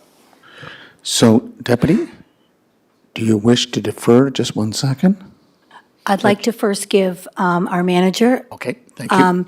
because the report came from his office, and if he has additional conversations with fire, then, and it could have been when Chief was away, it could have been through Deputy Chief Kent, so I'll just, before I put a deferral on the floor, let's first check with our manager of development planning. Mr. Gundrum? Through your worship, planning would be perfectly comfortable with a deferral to, again, give some sober second thought to the application, and fire could have another look at it before we move forward, so no issue on our end, yeah. No? Yep. Do you wish to make a deferral there? As soon as Red. Yes, I will put the deferral on the floor. okay, second by Councillor McKinnon. Okay, deferral's on the floor. Councillor Ramsey, do you have a comment on the deferral? Yes, thank you, Your Worship. And I can see it going back to fire, but as Councillor McCabe said too, it should go back to Public Works too, because of the access. Like, we need both parties to say, it's not safe to go out on University Avenue, so it almost should be both, shouldn't it? Like, have both parties there? Because Public Works is in charge of our streets. Fire is in charge of our fire protection. We'll just let the deputy take that on. Deputy? Yeah, thank you, Your Worship. I think for now, the deferral's on the floor to go back to the Planning and Heritage Department.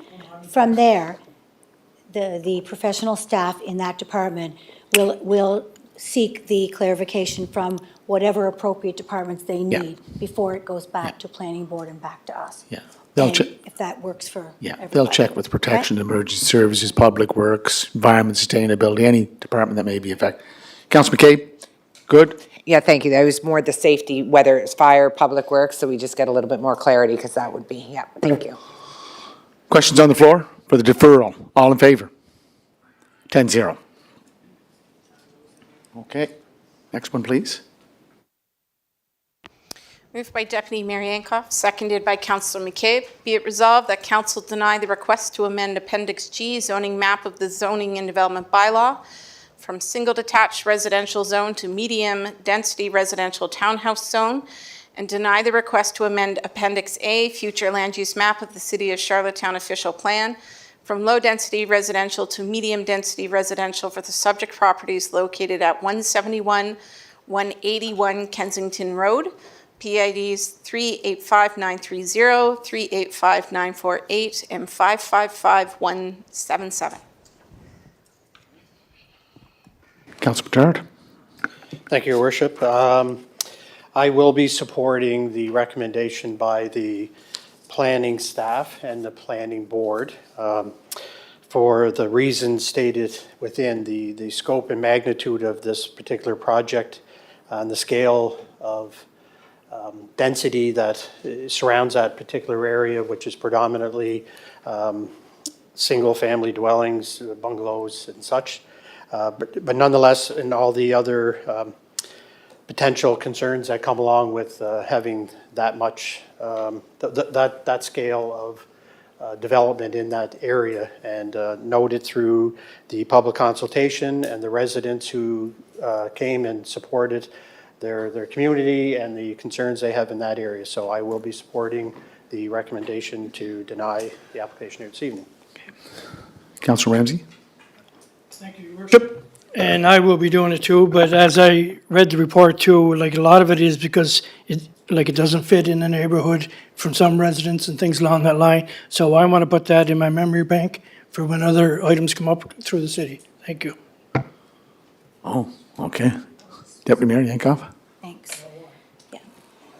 So thanks for that. And you'll also notice in the report, it's not necessarily about it not fitting into an area. I think we all recognize the importance of housing, but as the manager pointed out, it exceeds by 4 times the amount of residential housing that should be per hectare.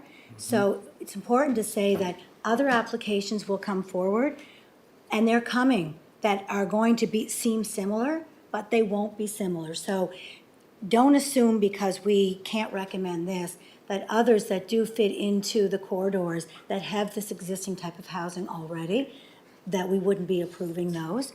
But I will be supporting staff and planning board's recommendation as well, and not supporting this. And I would encourage the applicant to take another look and get creative and, maybe come up with something else for those 3 lots. So, thank you. Yeah. This is a planning issue, correct, David? What fits where? So we're just moving on that. Questions been called? All those in favor, please raise your hand. All those against? 9-1, Councillor Duran opposed. Next one. Moved by Deputy Mayor Yankoff, seconded by Councillor McCabe. Be it resolved that Council approve the request to amend Appendix G zoning map of the Zoning and Development Bylaw from single detached residential zone to institutional zone, and approve the request to amend Appendix A future land use plan of the City of Charlottetown official plan from low density residential to institutional for the subject properties identified as PIDs 1173640 and 1173657 to facilitate the expansion of an outdoor children's play area and parking area that would be associated with an existing commercial daycare center located on the abutting property identified as 55 Pope Avenue, PID 452839. Questions called? All those in favor? All those opposed? 10-0. Okay.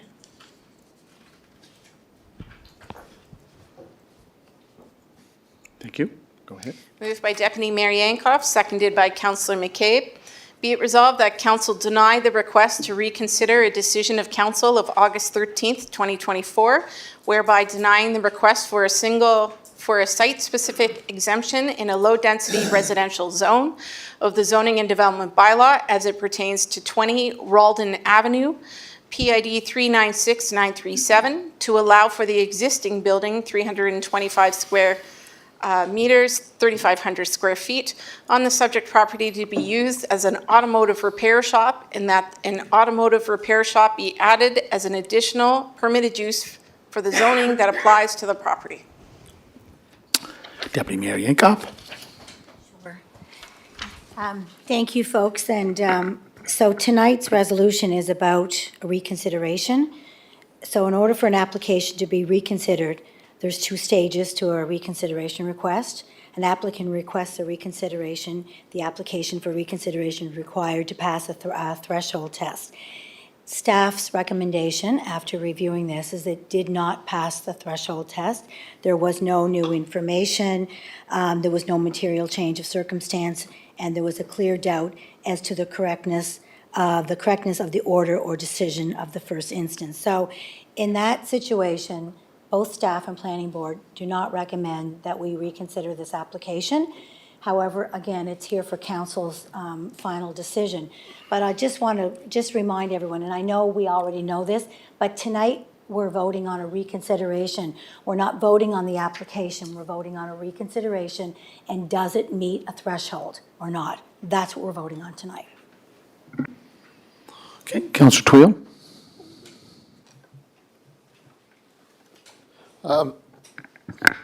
With regards to the reconsideration, I had an opportunity to speak with the applicant a couple of times. I believe that they went and talked to the neighbors. Like the majority of the neighbors are on side. Just 1 second? We're not on. going back to relook at the decision that was made. We're here tonight to discuss whether or not we made an error in our first decision, to discuss whether we have to go back and reconsider. So we can't go back and look at the original application. The decision tonight is, did it meet the 3 tests of the threshold to whether or not we need to go back and reconsider? So I just think we should be careful of how we go back to revisit specifics. Okay, Councillor Twill, you have a pretty good idea what was stated there? Do you want to restart? Well, Yeah. mere fact, this reconsideration is on the floor, Yeah, I think gives us the opportunity to discuss the issue. I mean, it's back here. They made a request for a reconsideration. Went to planning board. Planning board put forward a motion. Council can either accept or reject. It's quite simple. Council doesn't have to follow. I mean, I'm learning that here. I mean, you know, whether it's staff or whether it's the appropriate standing committee, council doesn't always follow staff's recommendations. Council always doesn't follow committee's recommendations. So, hey, let live and let live. So we're here, we're discussing it. I believe that the applicant has merit to their proposal, their application. I believe they're willing, and able to sign a developer's agreement. I know. Councillor Twill? Yeah. I think you're getting into the weeds of it. Can you just tell us, are you for or against the denial? I'm sorry? Are you for or against the resolution to deny it? I just asked her, can you just say, are you for it or against it? I'm just trying to find out. Well, I'm against. Against the denying this, or Pardon me? you're against denying it? Yes. Okay. Yes. So, yeah, so you want could I just finish? Okay. So you're against it. So it says, council denied the request to reconsider. So you're against reconsidering a request. You're saying, I don't agree with this denial. I'm just trying to clarify what. I disagree with the resolution. Okay, To okay. deny the applicant. Okay, Yeah, because, for a variety of reasons. okay. So am I allowed to speak to it, or? I think you've spoken to it, and. No, not really. It was interrupted a couple of times. Right. But can you just get to the point so that we Yeah, can, well, yeah, I think that it's here for second sober thought, yeah. and members of council have that opportunity. Again, I'll go back, we look at different processes here. Senior staff made recommendations. Committee doesn't always follow senior staff's recommendation. We saw that here tonight, over and over again. So, it's fair, good for the goose is good for the gander. And I know these two gentlemen, and they're good people. And I can tell you that when they make a commitment, you can take it to the bank. Okay? These are very good people, and they want to be good neighbors, and I believe them. I really do. Thank you. Councilor Matard? Thank you, Councilor. No, you're, okay, Councilor Bernard, then Matard. Thank you. Thank you, Your Worship. So I understand it does not meet the criteria for reconsideration. But I guess I have a question. Has planning, because from the letter I'm reading here, this was a garage up to, it looks like 2012, maybe beyond that, I don't know. But anyway, was the opportunity there for this person to at least try running the garage for 1 year with a review after that year? Because I understand there's people in the community here apparently signed a letter saying that they were okay with it. I don't know how much of the community is signed the letter, but there's a letter here of a number of people that are okay with it. So I'm wondering, was that option given? Could that option have been given as far as this person had a year and then do a review and see if the community is in favor of it or not? Okay, Deputy, just 1 second. Go ahead.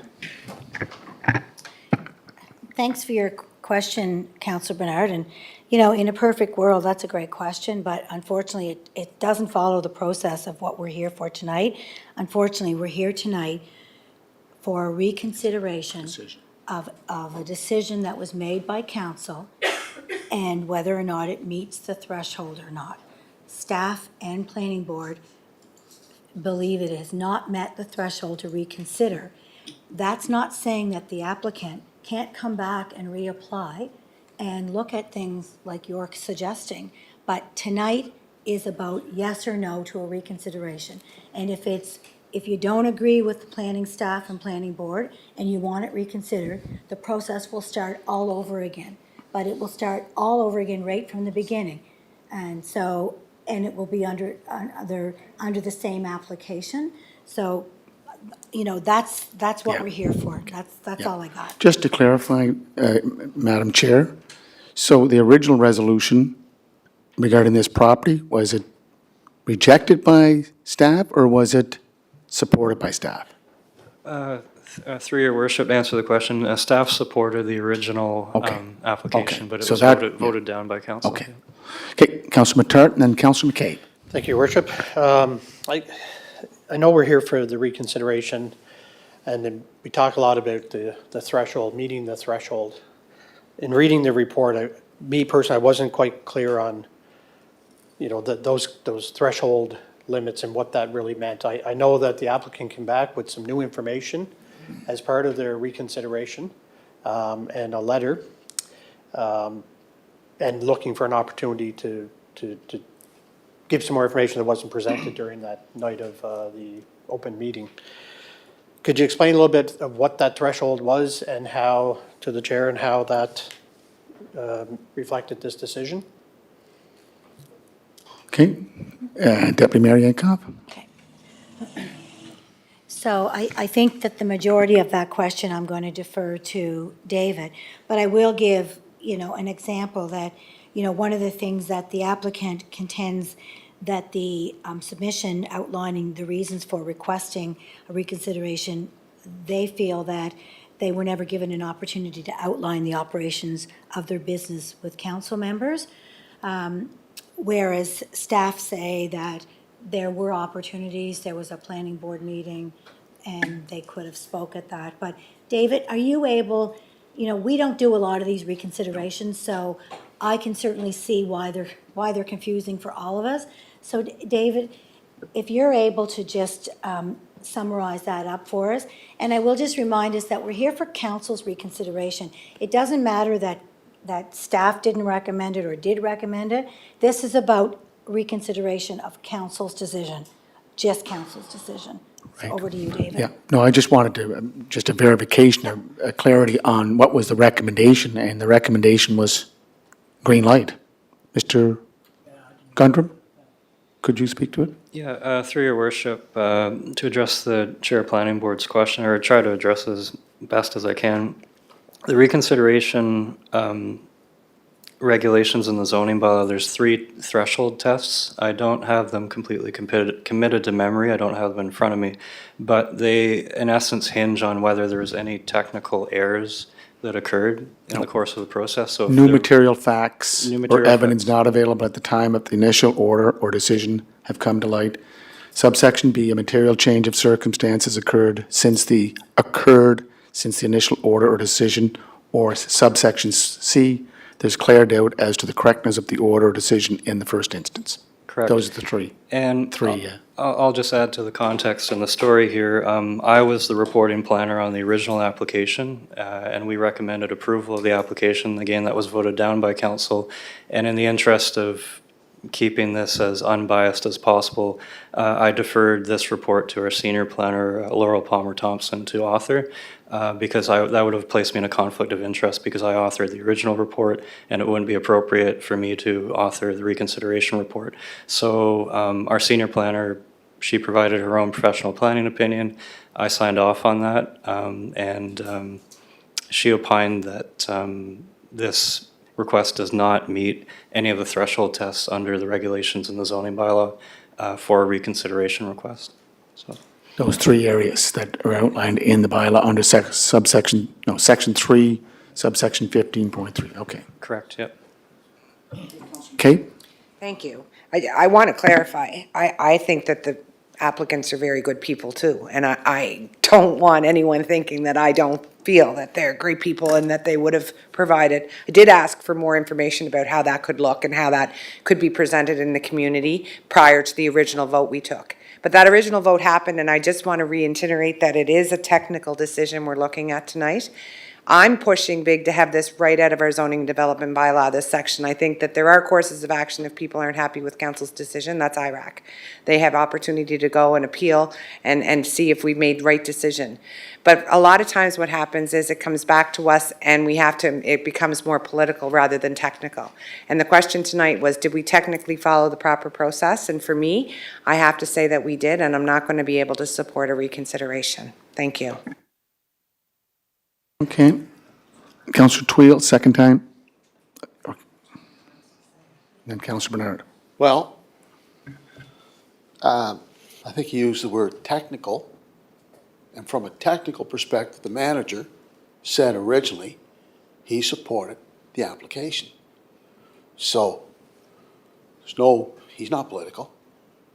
He's providing his professional expertise, made a recommendation to planning board to city council. So from a technical aspect of things, we were good to go. Majority of the residents are on site. And furthermore, he's willing to sign a developer's agreement that will outline the prerequisites to be able to, to ensure that, hours of operation, the mitigation of any type of noise or any type of inconvenience, any type of nuisance. Councillor Tweel, He's just, willing to sign that. I know, but you know what, Mr. I know, Mayor? but Well, you're with all- going over the same with all due- stuff. With all due respect, Yeah. sir, some councillors can speak to it. I know. And some can't. I don't think it's a fair process. Yeah, okay. With all due respect to you as the I know, chair. I know. I really don't believe Okay. we're so dealing with an equal let's level wrap it playing up. field. We know you're gonna vote against it. We know that. No, but it's more than that. Yeah, yeah. I mean, the manager said originally he made a recommendation. Yeah, that's why I asked for his Okay? clarification. So we're talking technical. Yeah, no. So the man, who's a professional, made a recommendation. So Okay. why? I'd like another. Yeah, no, we have them done. Okay, thank you. I'd like to explain why I called a point of order. Go ahead. We're not here to go back Just and stand relook up, at the please. We're not here to go back and relook at the original application that we voted against back in August. We're here tonight to decide, did we make a decision based on misinformation, with new information? That's what we're here to discuss tonight. So to go back and rediscuss what was already decided in August is not appropriate. Okay. Tonight, we're looking at, did we make a decision based on those 3 thresholds that we were misinformed, and do we need to reconsider? And that's really what the vote is. Point of order then, clarification. CAO, if council says 6-4, 7-3, 5-5, they vote against the request, against the denial, what happens? That's the clarification. Thank you, Your Worship. So, David, they can still, are they in the time frame that they can still appeal to IRAC? Or No, are no, they no. out of that time No, frame now? what I'm asking, if we vote against, if we say deny the request and the vote is no to the denial, what is the consequence? If it's 5-5, 6-4, whatever, what happens to the resolution? If we say no to the recommendation from the planning department? So then you do the flip one that you would have to do, that you would approve a reconsideration. But you would only be approving the reconsideration tonight. You're not going back into the application. It's only about, are you reconsidering, yes or no? Correct. That's your only decision tonight. Correct. There. So by, again, approving the reconsideration, that means the applicants will come back to the planning board, planning department. Can you give clarification? Or they come right back to council? CAO or David? David. Through your worship, as the deputy mayor alluded to earlier, it would restart the whole process, so same application right from the beginning. They can reapply, correct? Well, in essence, they don't have to reapply. We can take the same application we have and just put it back through the process again at the request of the applicant. Yeah. So is that clear? So if you vote to deny this, then it goes back to planning to send another resolution back to the planning board, correct? Deputy? Oh, sorry, Councilor Bernard, sorry. It's just a quick question. Go So I ahead. just wonder, is that an immediate process, or is there a timeline that the applicant would have to wait to reapply?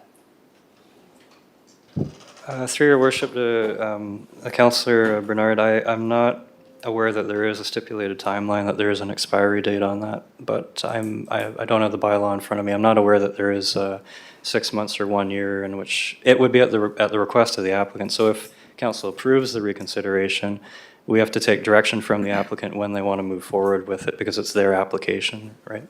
So, but I'm not aware there is any time limit. Yeah, on the that. only stipulation is the reconsideration is 21 days, calendar days, so they did that within the 21 calendar days. So a reapplication which followed the normal process. Correct, yeah. Yeah.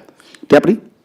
Yeah, and just so everyone understands that, if we do vote in favor of a reconsideration, then we are reconsidering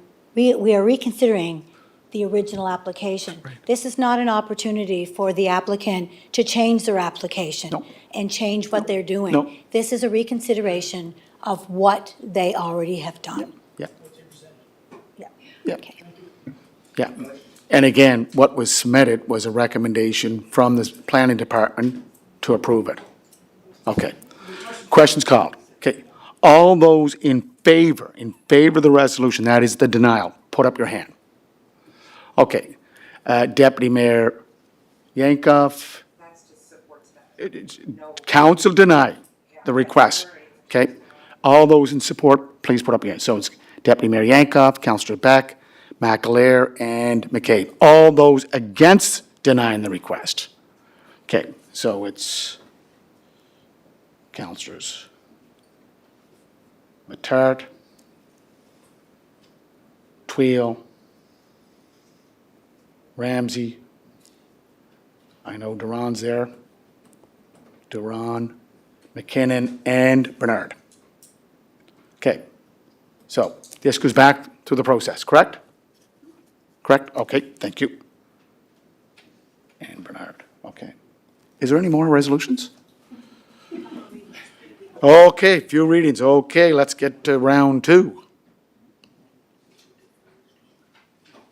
Thank you. Thank you, David.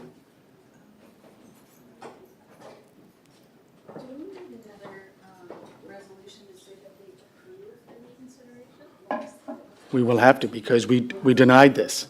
So you have to write up another resolution to approve it. Just cross off or deny. I have the opposite one. Do you? You have two of them? Yeah. okay, are you, Deputy Mayor, are you willing to the opposite? Councillor McCabe, are you willing to move the opposite? Yeah, and then would you vote against floor? Yeah. Yeah. Ready? No. I just wanted to get this down, so support.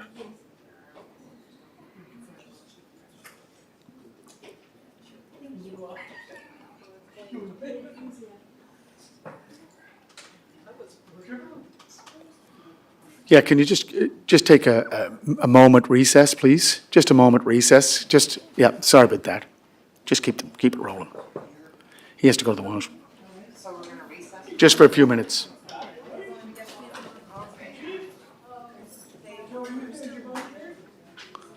Kevin, Why are you recessing? because some of them have to go to the washroom.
We're live now, and our CAO is going to read a resolution that is in regards to the reconsideration of a decision of council of August 13th, 2024. Moved by Deputy Mayor Yankoff, seconded by Councillor McCabe. Be it resolved that council approve the request to reconsider a decision of council to deny the request for a site-specific exemption in the low-density residential zone of the Zoning and Development Bylaw as it pertains to 20 Ralden Avenue, PID 396937, to allow for the existing building, 325 square meters, 3,500 square feet, on the subject property to be used as an automotive repair shop, and that an automotive repair shop be added as an additional permitted use for the zoning that applies to the property. Okay, questions on the floor? Question? Questions called. Okay. All those in favor to approve the request to reconsider a decision of council? Now, just 1 second. The council approved the request to reconsider a decision of council to deny the request. Okay, good. All those in favor? Yeah. This is in favor of the reconsideration. Okay, reconsideration, yeah. Okay, all those in favor, put your hands up. Councilor Matart, Tweel, Ramsey, Duran, McKinnon, and Councilor Bernard. All those against? Deputy Mayor Yankoff, Councilors Beck, McAleer, and McCabe. Okay, thank you. So we have to go through the reading of, first reading, second readings, I think? Yep. Go ahead. Okay, to adopt official plan amendment, PH-OPA.1-044, to amend Appendix A, future land use map of the City of Charlottetown official plan for the subject property identified as 7 McKinnon Road. We're deferring that one. Next one. Kensington Road, we didn't pass, right? What's that? Did Kensington Road get voted down? It did. That's why we took the recess. Okay? Okay, I think this one's fine. Yeah, it is. The unaddressed one is good to go. Yeah. Okay, we're ready. You're live. Thank you. To adopt the official plan amendment PH-OPA.1-046 to amend Appendix A, future land use map of the City of Charlottetown official plan for the unaddressed subject properties identified as PIDs 1173640 and 1173657 from low-density residential to institutional. Be it resolved that the official plan amendment, PH-OPA.1-046, as it pertains to PIDs 1173640 and 1173657, as attached, be adopted. Moved by Deputy Mayor Yankoff, seconded by Councillor McCabe. Shall I carry? Yes, you are. Thank you. Go ahead there, Deputy Mayor Yankoff. Thank you. And I will be supporting the first reading of this bylaw reading, but I just wanted to remind everyone that we are taking a residential area and we're rezoning it institutional. So there are several permitted uses in an institutional zoning that I just wanted to make sure all you folks were aware of. So, thank you. Okay. Goes back to you. So I'll just ask again, shall it carry? Pass? Nay? Okay. Go ahead. Okay. To adopt bylaw PH-ZD.2-90, a bylaw to amend the zoning and development bylaw to amend Appendix G, zoning map of the zoning and development bylaw from single detached residential zone to institutional zone for the unaddressed subject properties PID 1173640 and PID 1173657, located abutting property identified as 55 Pope Avenue, PID 452839. Be it resolved that the bylaw to amend the City of Charlottetown zoning and development bylaw PH-ZD.2-90 as it pertains to the subject properties PIDs 1173640 and 1173657, located on an abutting property identified as 55 Pope Avenue, PID 452839 as attached, be read a first time and approved. and that it be read a second time at the next public meeting of council. Moved by Deputy Mayor Yankoff, seconded by Councillor McCabe. Shall I carry? Good. 10-0.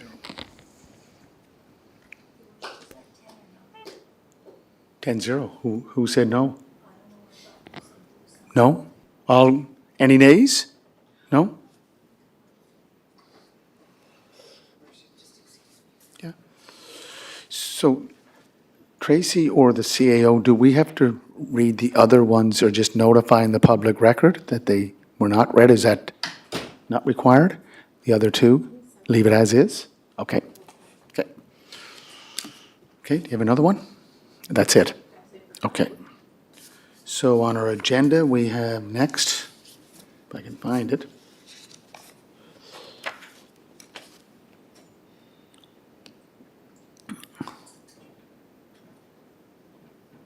On our agenda, we have Human Resources, and that is Councillor Mattard. I'm just looking up here right now. Okay. Councillor McKinnon, do you want to start off? Go ahead. Thank you, Your Worship.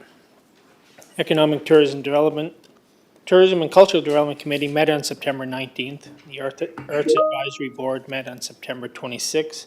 Minutes from these meetings are included in your package. There's no resolutions for your consideration, and I will offer a few highlights.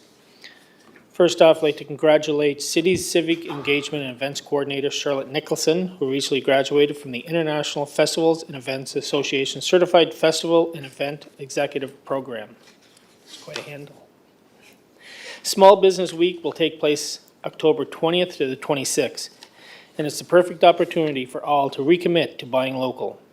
As part of Small Business Week celebrations, the city once again partnered with Downtown Charlottetown, Inc. to offer a parking forgiveness program. During the month of October, meter violations within the downtown business area will be forgiven by submitting a purchase receipt of $35 or more from a business located within the BIA. Purchases must be made within 3 hours of ticket issue and to be submitted for forgiveness within 5 days. Last week's Grand Slam of Curling Hearing Life Tour Challenge was a resounding success, delivering over $3 million in economic impact and providing national, international exposure for Charlottetown through more than 27 hours of live broadcast on Sportsnet, domestically and via live stream globally. Special thanks are extended to the hundreds of volunteers, corporate sponsors, funding partners who help make this prestigious event a reality. The fall event season is showing no signs of slowing down, with 5 sport events, 2 festivals, and 2 national conferences scheduled to take place before the end of October, including Street Feast, Charlottetown Film Festival, Communities in Bloom National Symposium and Awards, the PEI Marathon, and U Sports National Women's Rugby Championship, among others. On the public art front, Carl Phillis's sculpture Unlocking History has been reinstalled at the intersection of Belvedere Avenue and the Confederation Trail after ongoing restoration work over the past several months. A new mural by Charlottetown-based artist Hannah Bowman was also recently completed in the Fitzroy Parkade, titled Breaking Cycles. The artwork, which is funded through Innovation PEI, represents the journey of trauma and healing in the face of gender-based violence and conveys a sense of hope that can be found in the community care, resilience, self-awareness, and compassion. So that's a report, Your Worship. If there's any questions, I'll do my best to answer. Manager Wayne and Laurel are both here. Councillor McCabe. Thank you. More comment. Just really want to have a big shout out for the Economic Development and Tourism staff on the great efforts in the last few weeks, bringing all our residents together in the city between the Moonlight Bazaar, Farm Day in the city. You couldn't breathe. If you wanted to breathe, that wasn't the place to be. Our scarecrows, absolutely, and the Grand Slam of Curling. So just want to say, I think it's really a nice testament when you can see people come together and enjoy all the great work that they're doing. Thank you. Moonlight Bazaar reminded me of being out at the Victoria Park. some evenings. Oh, oh. I had to say that. Hopefully Lori's listening. Any other comments? No, to the staff and everything that's going on in the city, especially the cruise ships that have been coming into the city, the number of visitors that are going through the streets and just everywhere, it's been great. And Farm Day in the city was excellent. I like those emergency exits that they have flagging up there, so it was great to notify that you could go somewhere if something did happen, but excellent. Thank you very much. Good, Councilor McKinnon? Okay. Okay, just 1 second. Councilor Beck, don't go yet there, Wayne. Could be some good news. Just a question, is the $35 forgiveness, that applies to any business in the BIA, any business of any nature in the BIA?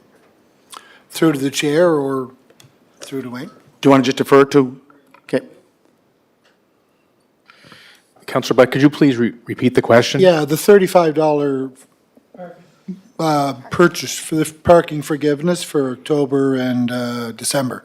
Does that apply to any establishment in the BIA, in the business improvement area? Correct. Any business within the downtown core, Councillor. Okay. And I'm just a little unclear on the 5-year, 10-year with regards to the Buy Alliance incubator. Are we, I'm just a little bit confused. Are we at 5 years with both, or are we considering the 10-year? What's the status on that? Or I'm just a little bit unsure on that. Maybe if you could clarify where we are with that. Development Manager. Your worship, through to Councillor Beck. The applicant, which is a partnership applicant between CADC and the Bio Alliance sector, has originally applied to the tax incentive program. They requested a 10-year contribution as part of their application. Staff evaluated their request against the current policy, which only allows for a 5-year max investment. And the partners came back to our committee with more or less an appeal process, asking if the committee would consider a 10-year contribution, given the impact of the sector and the other partners being other levels of government coming in at an elevated amount. So essentially, the committee has directed staff to review the request. We're looking at the request with a broader scope. We're also looking at what happens in other jurisdictions, and we will come back to our committee likely at the November meeting with a recommendation. Thank you. Thank you, Councilor Beck. Okay. Thank you, Wayne. Thank you, Laurel. Lee? Councilor Picard, are you ready? Okay. Your worship. Floor is yours. Thank you very much. Thank you. Before I start, there was a lot of great words spoken there to the staff at Economic, but I think it would be important for us to mention all the great work that's done by all the staff across all the departments in the city of Charlottetown. So thank you very much for all of your great work and efforts to keep the city running. Thank you. So the Human Resource Committee met on October 1st of 2024. We have a first reading to amend the remuneration bylaw, tough word, is attached within your package for your consideration, and we do not have any resolutions this evening. And if there's any questions regarding the changes to the remuneration bylaw, I'll do my very best to address them, and Janine is stepping in here tonight so she can help me as well. So thank you. Okay, that's a good report there, Councilman Tart. Thanking all the staff. Thank you very much. Oh, question from Councilor Beck. Councilor Beck? Yeah, I just have a question about the Equity, Diversity and Inclusion Committee. I've had people reach out to me. I see it's in here under HR.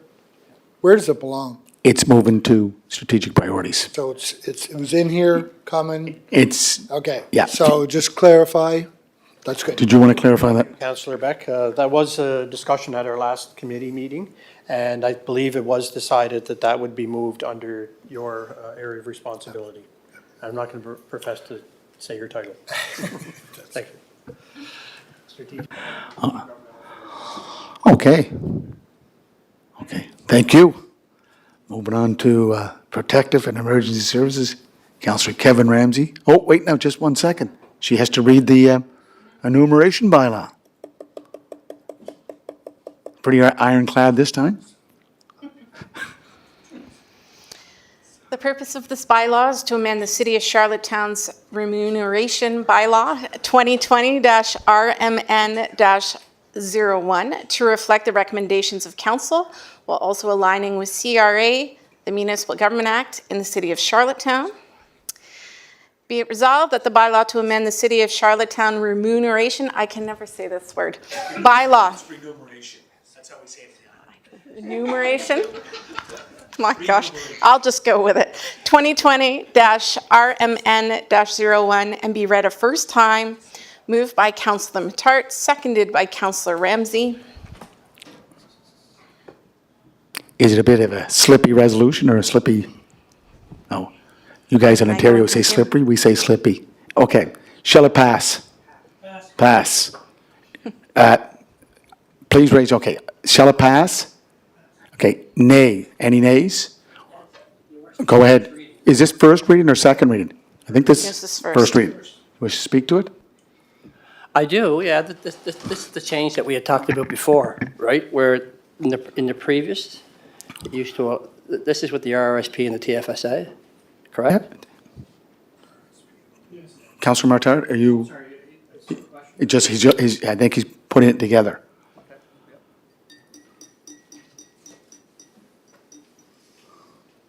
I lost it. What the? Anyway, this resolution is the one that we talked about, is it? So I wonder why we're changing it when we used to have the option as elected officials to go with a TFSA or RRSP. And now we're changing the wording so we can't go to TFSA anymore, just RRSP, correct? Councillor Matard. Yep, thank you, Councillor Bernard. And I know that you and I have had some exchanges over this particular thing. So I'll do my best to explain it here because we've had discussions at the committee level and also with Emily.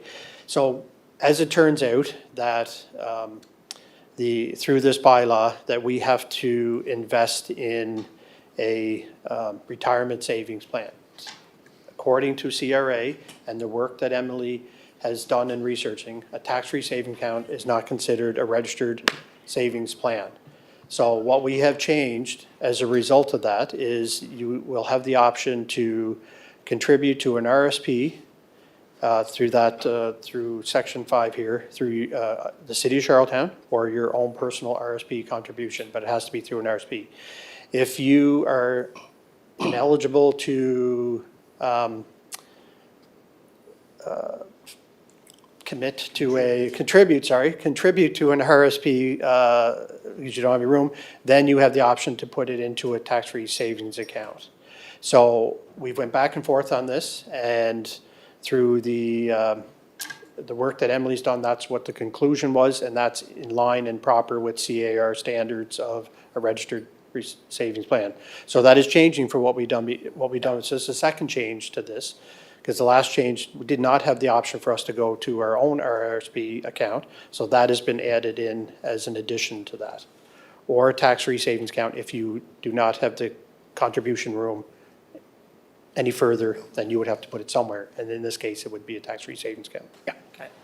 Because under the Government of Canada website, it talks about where they introduced by the Government of Canada in 2009 to help Canadians save and invest their money, tax-free savings account throughout their lifetime.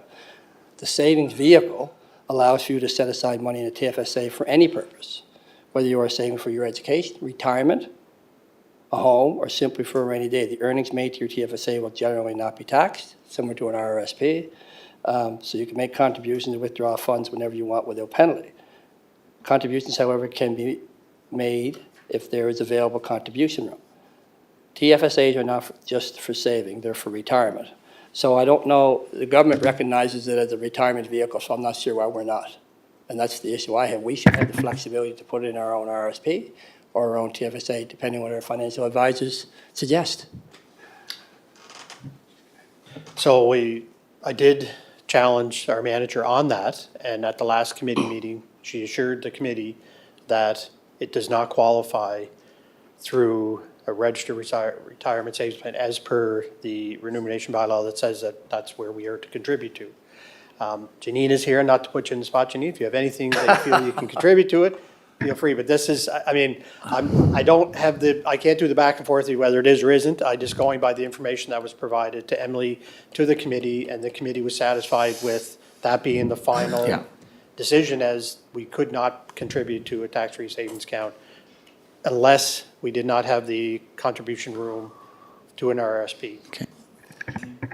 Janine, Yeah, can we just ask Janine, just for, Okay. can you just add to what Councilor Matard has already spoken to or addressed, and then take it from there?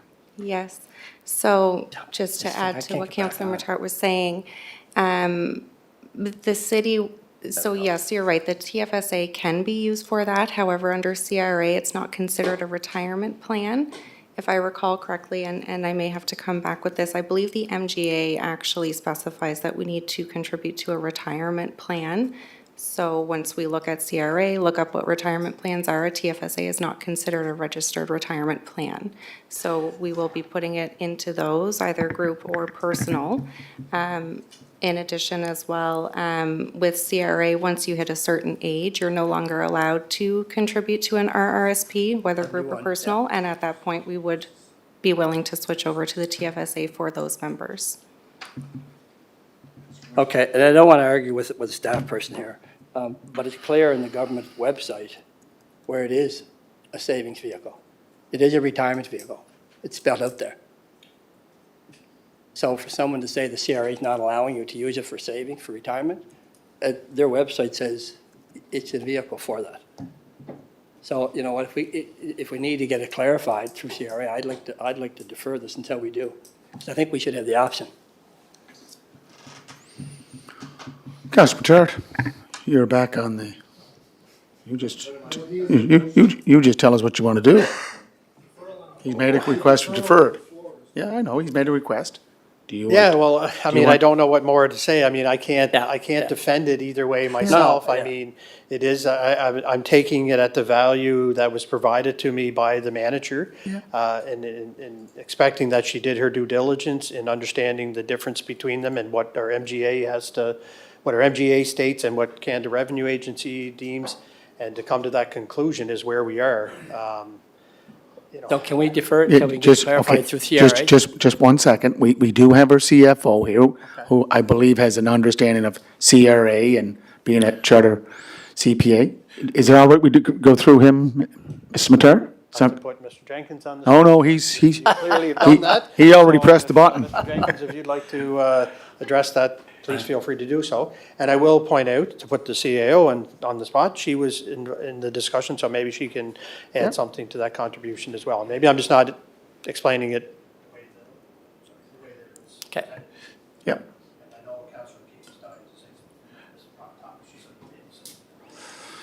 Do you want to go first? Thank you, Your Worship, through the chair to both councillors. I think there's no question that the TFA is a savings tool.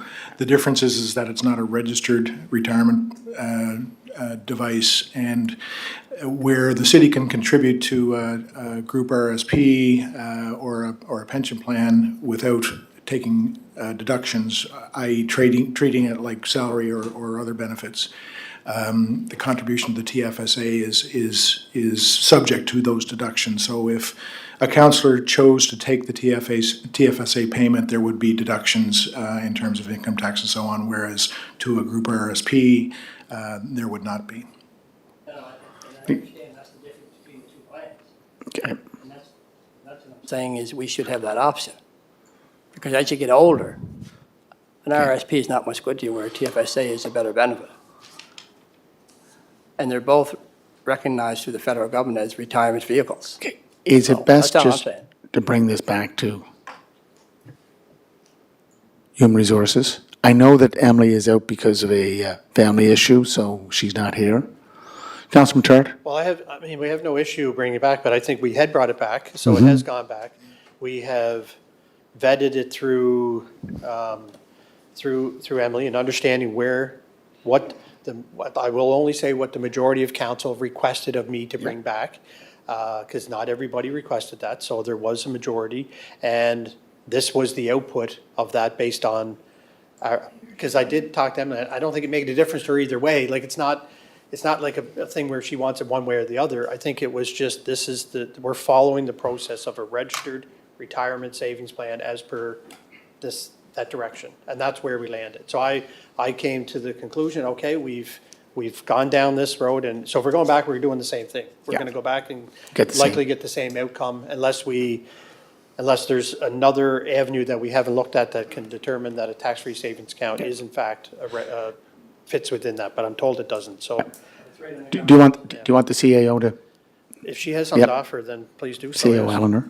Thank you, Your Worship. So just to clarify the wording that is in the Municipal Government Act, it references pensions. So that is the wording that the manager of Human Resources went to CRA with. Thank you. And they indicated that that's RRSPs that fall under pension, not tax-free savings account. So that's where they landed. Yeah. And she has to follow the MGA like we do, and it is under Section 180, Pension and Benefit Plans. I'm looking at it right now.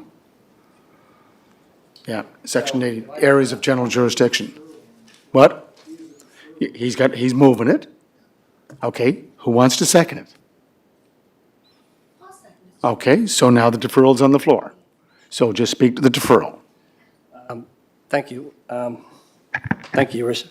No, I guess when I see it on the government website and it's considered a retirement vehicle, I mean, I'm kind of astonished that the provincial government is going to tell us where to put our retirement money. For years, we've been able to have the option, and all of a sudden, that option's not there anymore. We're just going to put it into a RRSP for you. And it's not like it's more money or anything. It's just up to which savings or retirement account you want to put it in. TFSA savings account is more beneficial for some. RRSP is more beneficial for some. But they're both on equal footing. So, I'd like to get clarification because it's on the government website, is they're both retirement vehicles. So I'd like to talk to an accountant, or I know my financial investor is saying they're both equal. You have your choice. So it's not a hill to die on, but I mean, I think we should have that option. Councilor It makes a McKay. difference. Yeah. You're next. And I think it is. I know we were quoted with the CRA website and kind of how that applied and how that was interpreted to fit under the MGA and what the intention of what our remuneration bylaw or this extra perk was. But I think we need clarification on that interpretation, and we'll just have more opportunity to hammer it down a little bit more. And maybe we need to change the bylaw if the council wants option for something different. Are we not able to change our remuneration if it's CRA retire versus retire? I don't know. Or leave it the way it is. Well, it's in the MGA under Section 80, subsection 1P, and it says, general jurisdiction to pass bylaws and provide services. Section 180, subsection P, pension and benefit plans. It doesn't say savings. So we can ask Christine McKinnon for her view or her opinion or the, You know what, before we pass the second reading where we can't speak out, I'd like to get that stuff. yeah, well, okay, we will. Yeah. But I mean, we've been doing it for Okay, years. yeah. All of a sudden it's changed. Yeah. Okay, Councillor McAleer. Thank you. Just a comment.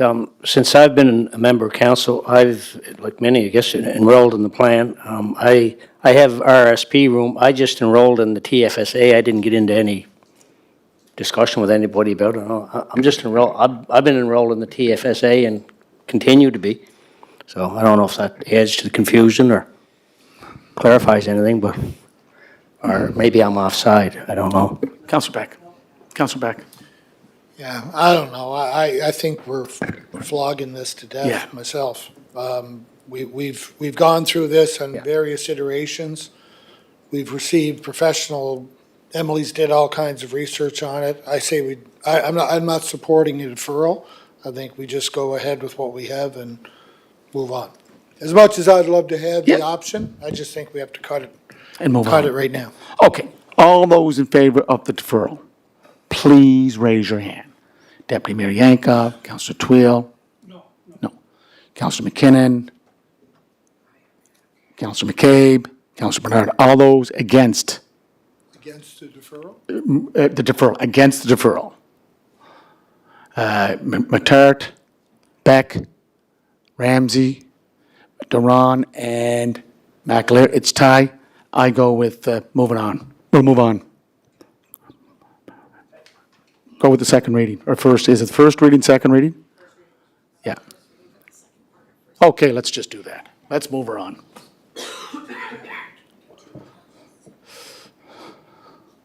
Do you know where to start? Shall it pass? Shall it pass? Yes. Against? 9-1. Councillor Duran against. Okay.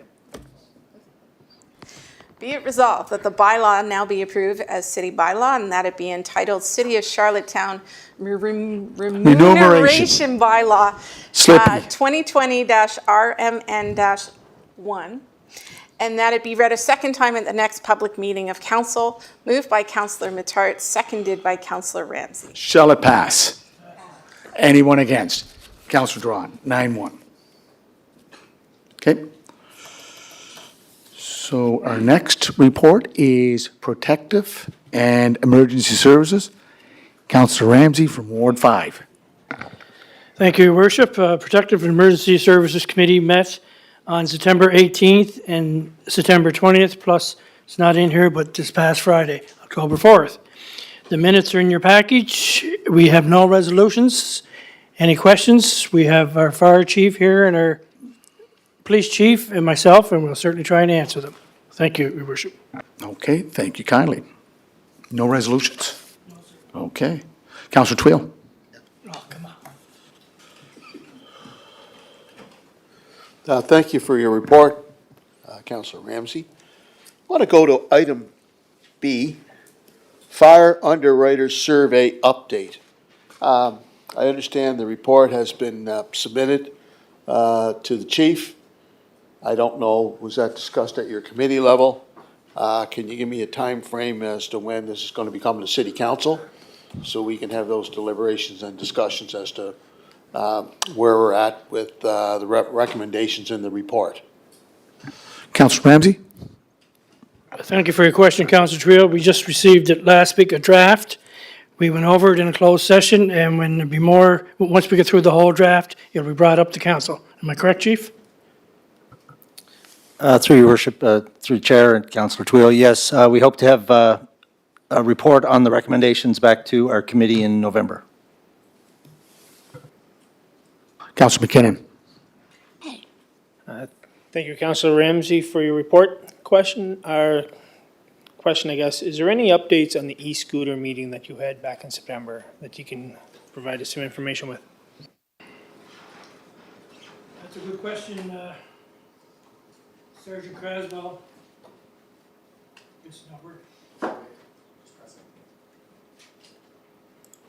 Thank you. We met 2 weeks ago, I believe, at the police station, Sergeant Craswell, myself, and Dale Johnson, and Taff.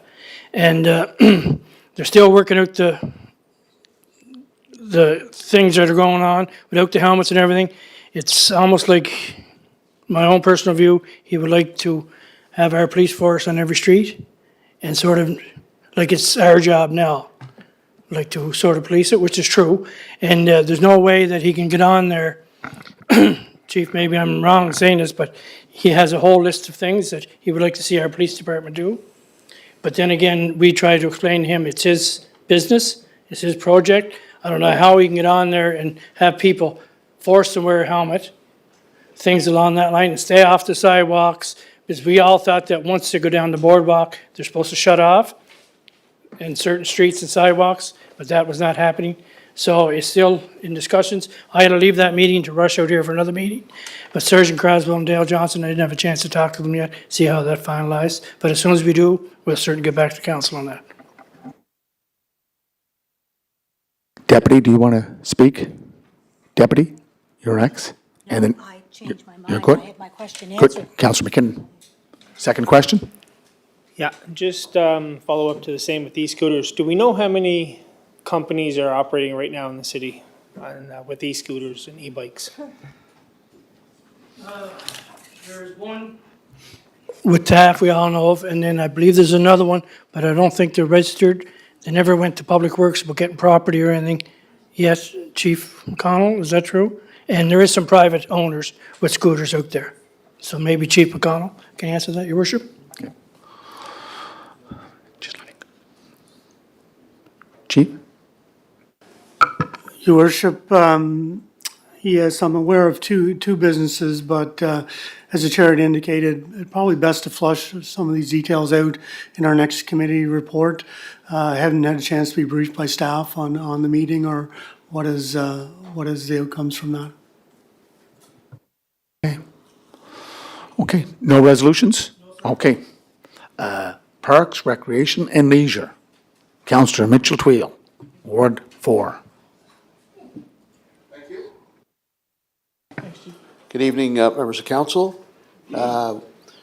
Your Parks and Recreation Leisure Activities Committee has had a very, very busy month. Some things have come to light here just in the last 2 or 3 hours, so I'll start with the announcement of the new Simmons Sports Center with the anticipated date for October the 14th has been delayed due to infrastructure issues. There's some technical issues that need to be resolved, particularly, I have it right, leakage that is yet to be determined. The ice was put in, and there's been some difficulties. All of the professionals are on site. Professionals that we hired, consultants, to try to come to terms as to what the difficulties are, where the deficiencies are, and to resolve them as soon as possible.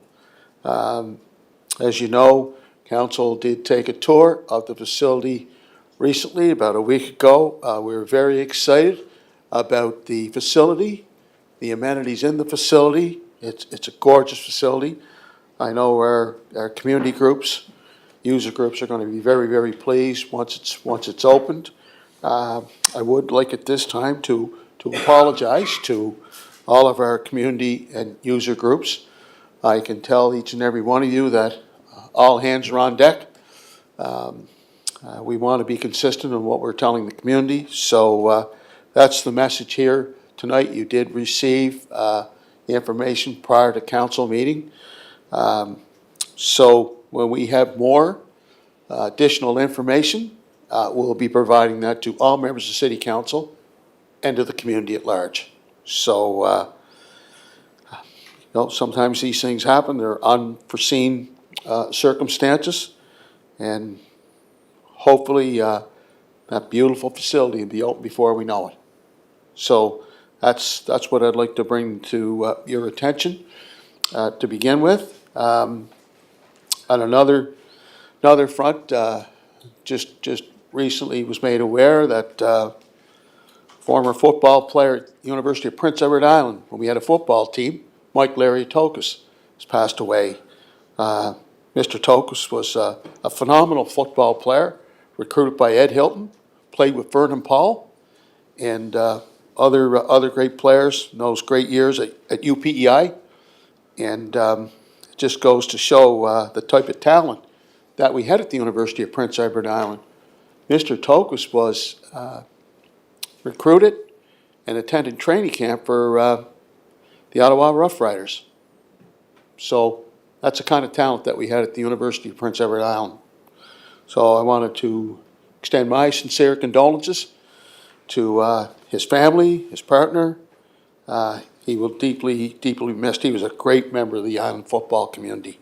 We have a number of resolutions here for your consideration, and I think Mr. Mayor will start with the resolutions.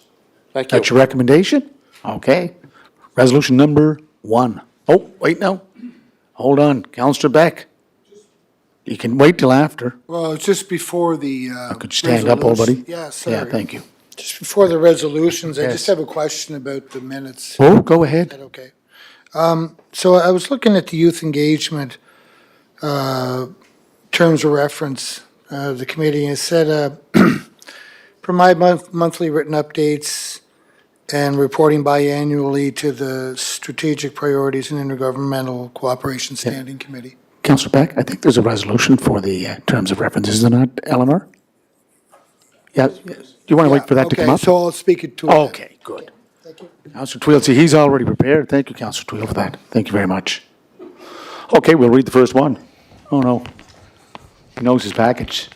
Moved by Councillor Twill, seconded by Councillor Bernard. Be it resolved that as per the recently advertised request for proposals for the shortcut boardwalk connection, Brighton Road, Terry Fox Drive, the City of Charlottetown accepts the bid of $75,400 plus applicable taxes from Earthform, that the amount of $2,500 plus applicable taxes from CADC for engineering, project management, and professional services be accepted.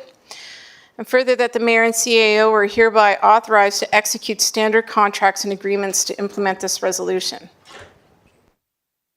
Just let the minutes reflect. Councillor McCabe was an oversight on her part. She is in conflict. Councillor Mitchell-Twill. This is a project that our staff has been working on. It was illustrated in the capital projects. A lot of work has gone into this particular project, working with the province of Prince Edward Island. It's on their land, so there's opportunities to work with the other two levels of government and other agencies to bring projects like this to fruition. I think it's going to be a welcome addition. I know, Councillor Beck, you've been promoting this project as well as the mayor. We're very pleased to have this resolution here tonight. And moving forward, I think people that live in the Brighton area will be able to commute in a very safe and secure manner. Thank you. Just for the record, the Brown Divines don't live in the Brighton area. We live in Springbrook Road. Councillor Beck. I'm not sure what the relevance is. I just want to reiterate what Councillor Twill said, and certainly I've had a lot of conversations with residents that live not only in Ward 3, but in other parts of the city who use that. It's a very highly traveled area, so it's nice to see that coming to fruition. Thank Frank for his work on it. There was a lot of collaboration back and forth when you get into province, city. Takes time, and so it's nice to see it coming, and I think I'll support this one. Thank you. Councillor Ramsey. No, just reading through it, your worship, I see the province is paying 50%. Or What's is that? that finalized, Frank? We spoke to the minister today, Minister Lance, and it's with his department. So is that a yes or no? Well, we'll find out more. I mean, we all speak to ministers sometimes, but I just wonder. Devil's So in we the don't know yet. Yeah, the devil's in the details. So as of now, it's ours. Okay. Thank you, Frank. Question called? Okay. All those in favor? All those against? Okay, 9-0. And Councillor McCabe was in conflict. Next one. Can we call her back in?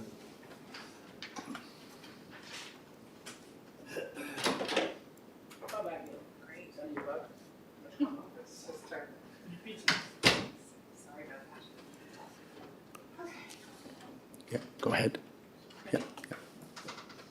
Moved by Councillor Twill, seconded by Councillor Bernard. Be it resolved that as per the recent invite request for quotes for the construction of 3 basketball pads, 1 for 3 different neighborhood parks, the City of Charlottetown accepts the following bids from Island Construction in the amount of $20,250 plus applicable taxes for 1 basketball pad within Skyview Park. Hines Paving in the amount of $25,000 plus applicable taxes for 1 basketball pad within Evergreen Park. Hines Paving in the amount of $22,000 plus applicable taxes for 1 basketball pad within Southview Park. And further, that the mayor and CAO are hereby authorized to execute standard contracts and agreements to implement this resolution. Okay. Councillor Twill, can you just press your button there? I'll put you back on, and then you just press the phone. Thank you. These are 3 three particular projects staff has worked very closely on with the basketball community here in the city. I believe this is an excellent start. Our work is not done when it comes to providing basketball venues and facilities here in the city, but this is an excellent start. A lot of work has gone into this, and as our manager said at our Parks and Recreation meeting, these are multi-purpose facilities. So we're very excited to bring this forward and send the message to the basketball community that the work is not completed, it's a work in progress, and this is an excellent start for our city. Thank you. Excellent. Just before you speak, we need a quick resolution to extend the meeting. It's 8 o'clock, so moved by Councillor Bernard, second by Deputy Mayor Yankoff. All in favor? Okay. Deputy? Thank you. And I wonder, Councillor Tweel, if I could ask for a friendly amendment to this resolution. I listened to your meeting, and it was made quite clear by Manager Frank that these are multi-purpose pads, and I heard you reference that as well. And just for the sake of the community understanding what they are, could we just refer to them as multi-purpose pads at Skyview, Evergreen, and Southview instead of basketball? Since that's what I was told, that's what they were. Well, I understand what you're trying to say, but they are basketball venues that Parks and Recreation are going to establish, construct, and put the nets up and market throughout the city. So I do want to send the message to the basketball community that this is where the venues and facilities are. These are all interim. Like I said, they're work in progress. We're not done. We've got an entire city to look at, and we're going to construct even more facilities throughout the city. But we've been lobbied hard by the basketball community, so I'd like to keep it in that vein, if that's okay. Deputy Mayor Yankoff. Thanks. I mean, you're the chair of the committee. I'll support the pads, but I dare say we can't be calling them multi-purpose pads if we're sending a message to the basketball group that they're for basketball. I mean, they're either multi-purpose or they're not. I mean, what are they? Do you want to address that, Frank, or you want to just stay out of it? Okay. Councillor Tweel, the primary purpose will be basketball, because there'll be two hoops, right? Basketball community has waited a long time. Okay. Yeah. Okay, go ahead. Your worship, there'll only be one hoop at these because they're not full-size basketball courts, but they are going to be designed, two of them in particular will be designed as half courts, which allows for half-court play at official size, half of a basketball court. So there's unique changes that have happened through the basketball community. We used to put small pads in a lot of parks. Now we're designing the parks that they'll actually can be used for 3-on-3 play, official play. We'll also be looking at actually full-size basketball courts, and then we'll all be also looking at basketball pads. Like you said, they will primarily be basketball, but they will be used for other venues like ball hockey, depending on the size of the pad. So I'm not opposed to, whether it's called basketball pads or multi-purpose pads, but the primary use will probably be basketball.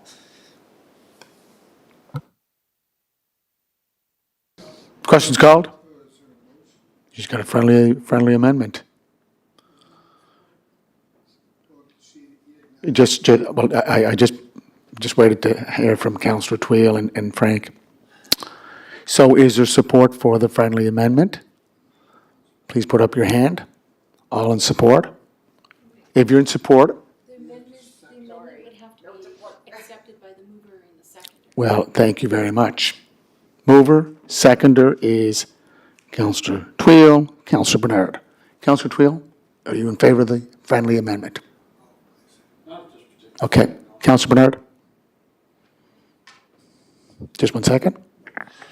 No, I'm fine with it. I think a lot of our sport amenities, you can use for different sports. I think this one, the intent is for basketball and a basketball pad.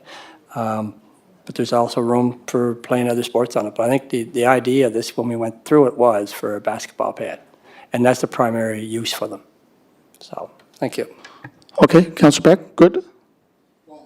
They're saying no. You're all right? That's right. So, yeah, good? Okay. All those in favor of the resolution, please put up your hand. Okay, those against, 10-0. Thank you. Okay, next one. Moved by Councillor Twill, seconded by Councillor Bernard. Be it resolved that Council approves the updated Youth Engagement Committee terms of reference as attached. Okay. Councillor Beck, this is your opportunity. Thank you. Finally. Okay, we know you're on. All right. Yeah, so is that a new thing to report biannually to the strategic priorities, or was that always something that was there, Mr. Chair? On page, what page am I on? Page 278 in the package. And, or it may not be 278 because I'm working on a few different files here, so, It's, Tracy, what did it's you say? it's under the terms of reference for the Youth Engagement Committee. The last bullet, it says, it will report biannually to the Strategic Priorities and Intergovernmental Cooperation Standing Committee. Yeah, those are the old terms of references. These have been amended, correct? Okay, To reflect, it's like, again, going back to EDI was reporting to Human Resources. It will be reporting to the Standing Committee on Strategic Priorities, Communication, Intergovernmental Cooperation. So this was, previously in the terms of references, it was strategic priorities. It's been switched to the most appropriate standing committee, being Parks, Recreation, and Leisure. Is that correct, Frank? Okay. but, so is that staying in, that they are going to be, that's what I'm asking. It says in here that they are going to be, if that's the old terms of reference, that hasn't happened, because I've never had a report from the Youth Engagement Committee. But now it's saying in here, under the Parks and Rec, that the Youth Engagement Committee, so they're reporting on a monthly basis to Parks and Rec, and then they're coming to strategic priorities on a biannual, supposedly biannual basis. That's what it says. It says on page 278, will provide monthly written updates and reporting biannually. Is that the page you're reading, that's marked up page? I think that's the previous terms of reference. Well, this is the second package that, you said, we received 3 different packages, so I'm kind of been, I started on one, I went to another, and so I'm kind of working off 3 packages here. The existing terms of reference, but the one that has draft are those ones that they want to approve. The ones below. What page is the draft on? Okay, so the one there in 378, that's the old one. Okay. Yes. All right, okay. Okay, so then under the reporting and accountability, that was the other one I was looking at. Yeah. Yeah, so so it will no longer come to strategic priorities anymore. Okay, thank you. No, no. Game one, I'm neutral. Okay, questions called? All clear? Okay. Go ahead. Councilor Bernard? What page are you on? 383, 380 what? I mean, I think Councillor Beck brings up a good point, because we're council approving the updated Youth Engagement Committee terms of reference. I see the old ones. It's there. So I can't find it in my digital unless it's another package that came out, was it? 382. 382? Yes.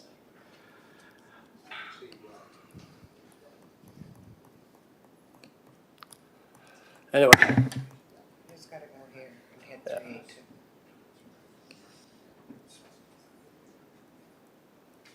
You see it now, under No, draft? it's not going to 382 for me. That's the bottom of the page. Yeah. Goes right to 386. Anyway, that's fine. As long as they're there, I haven't seen them yet.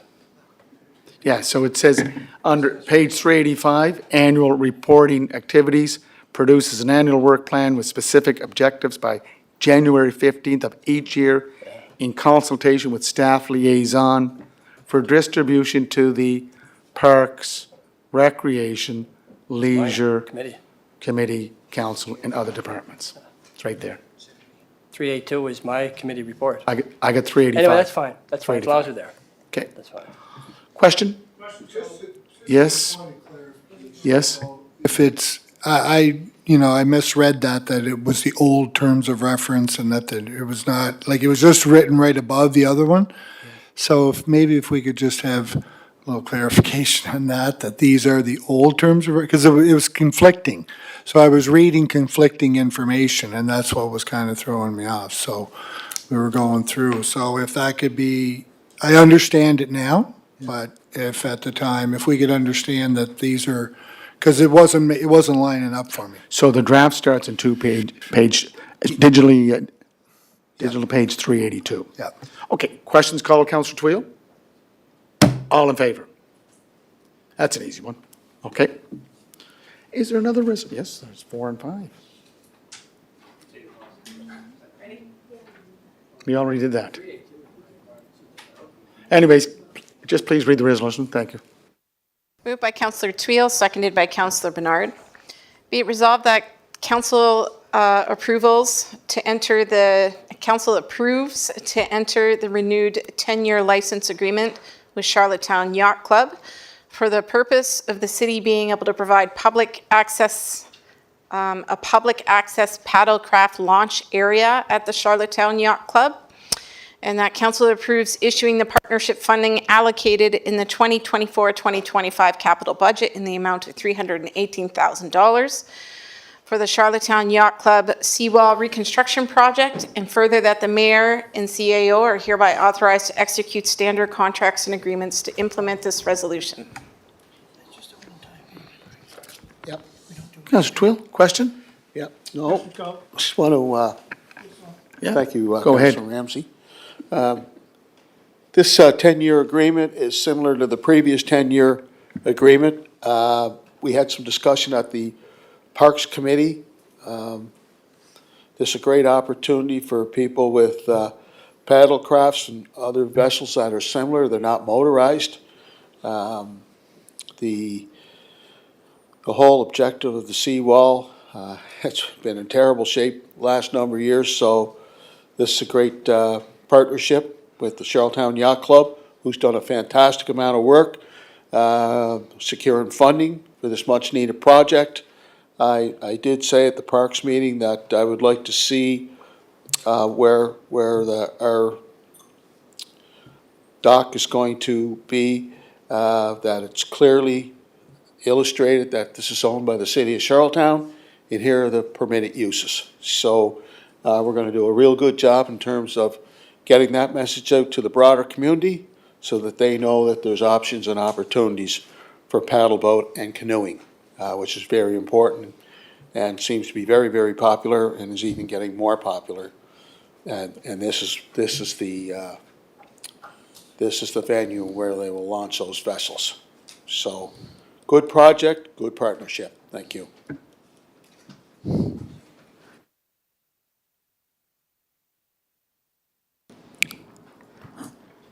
Question, Councillor Twill? Okay, question called. Huh? All those in favor? Councillor Twill, you in favor? Okay, thank you. Anyone against? 10-0. You got another one? Yep. This is number 5. Okay. Moved by Councillor Twill, seconded by Councillor Bernard. Be it resolved that council supports Charlottetown Area Development Corporation's request to proceed with the development of a design plan in consultation with Parks and Recreation staff that will create a defined linkage within Confederation Landing between Founders Food Hall and Market and Peaks Wharf. Councillor Twill. Thank you. This is this is an initiative that has been initiated by Charlottetown Area Development Corporation. They've approached our staff in Parks and Recreation to come up with a design plan for this defined linkage, tinderbox, as Mr. Quinn would say, within the Confederation Landing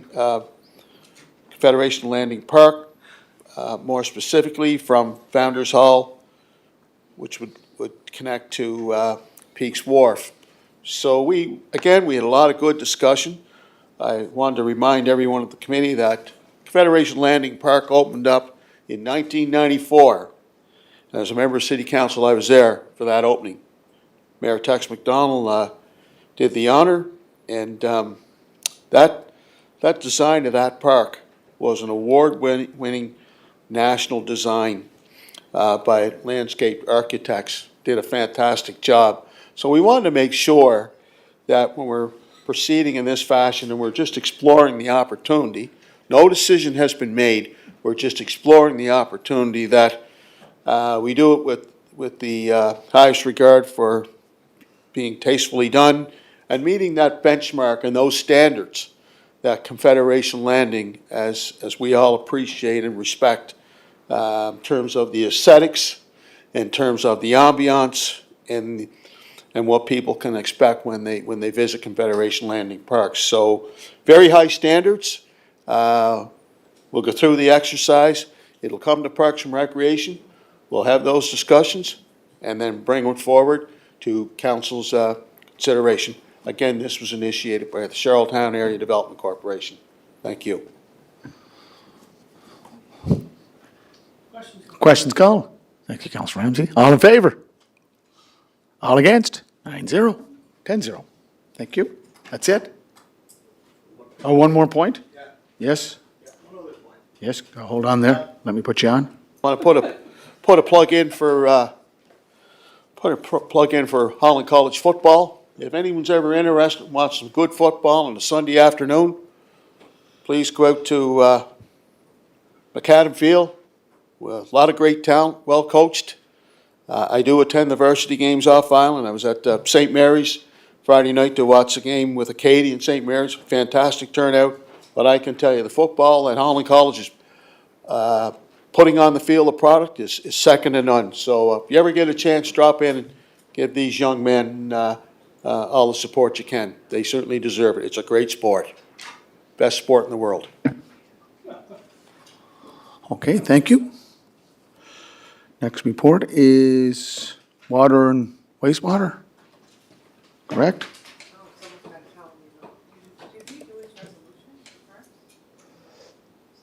No, the resolutions are all complete, correct, Councilor Twill? Thank you very much.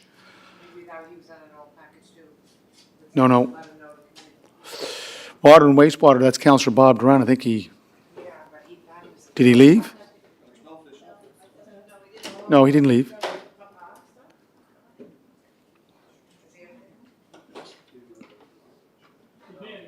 No. Yeah. Well, someone has to present the report. Oh, yeah, right. Yeah.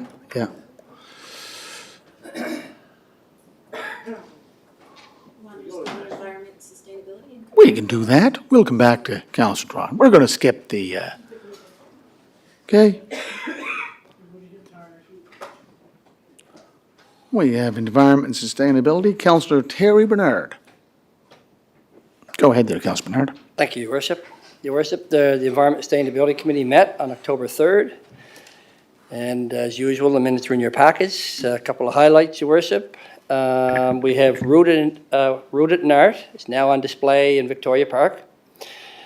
This year, there's 6 artists were chosen to create art installations in the Charlottetown trees. Rooted in Art is a celebration of our urban forest that encourages participants to view trees through the eyes of local artists, Your Worship. Rooted in Art will be running from October 5th to October 20th. Those interested, Your Worship, can visit charlottetown.ca/roots for more information and to view a map of where you can find the art. Or this year there will be an art walk and talk event on October the 20th, where attendees will do a group tour of the installations and hear from the artists themselves. So, Your Worship, also Saturday, September 28th was a National Tree Day. The city partnered with Tree Canada, BMO, Starbucks to plant native trees and shrubs in Marysville Park. This was the first of several community planting events this fall and was a strong start, Your Worship. Volunteer turnout surpassed expectations. A ton of people show up, and over 150 plants were added to the park in 90 minutes. So that's a lot of help. Yeah, so we're pretty pleased with that. And Your Worship, you hear me every month stand up here, but a new all-time ridership record was set again in Charlottetown on September the 10th. On a single day, 6,701 trips taken by transit within the city, not including Cornwall and Stratford. The annual ridership peak typically occurs in early September with the return of school and student riders, but this new record was supported, Your Worship, by the recent route expansions and demonstrates ongoing demand for the service. So, Your Worship, I think credit goes to, again, Mike and Matthew Cassidy for doing a great job at TC Transit and working with our staff here, working together to grow the transit with new routes. So, Your Worship, it's off to a good start. So, Your Worship, other than that, if there's any questions, I'll do my best to answer them. Thank you. Okay. Yes, Your Worship. Yes, Your Worship. There is one resolution. And Councillor Bernard, there was a tree planting out at Essex Crescent Park, is that the name of it, Councillor McKinnon? By TD, was it the TD group? And they planted 130 trees, and the number of international students that were part of it, Yeah, similar yes, I to did, yeah. Marysville, Yeah. was unbelievable. Nice So to it was get the young great. kids involved, for sure. Yeah. For sure. And the Rooted in Art project is going to be great down at Victoria Park, did you say? Yeah. Good. Okay, do you want to read that resolution? Moved by Councillor Bernard, seconded by Councillor McKinnon.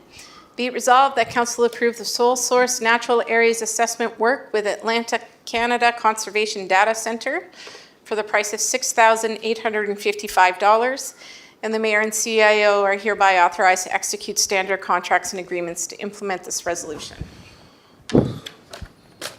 You speak to it? I do. I just want to read. It's pretty interesting here. Sometimes I need a magnifying glass. Just so council knows, for a nominal membership fee, the city will get access to a significantly reduced daily rate for work. ACC-DC staff are qualified to provide a variety of biological inventory and consulting services, including experience working with municipalities. Data collected will feed into the ACC-DC's biodiversity database, the single most comprehensive and current source of information about Atlantic Canada's biodiversity. And by working with them, city staff will have access to this one-of-a-kind database. ACC-DC maintains lists of plant and animal species with a conservation status, rank, and legal status for each species in each province that the city can access. This is not available by any other party to obtain a quote from.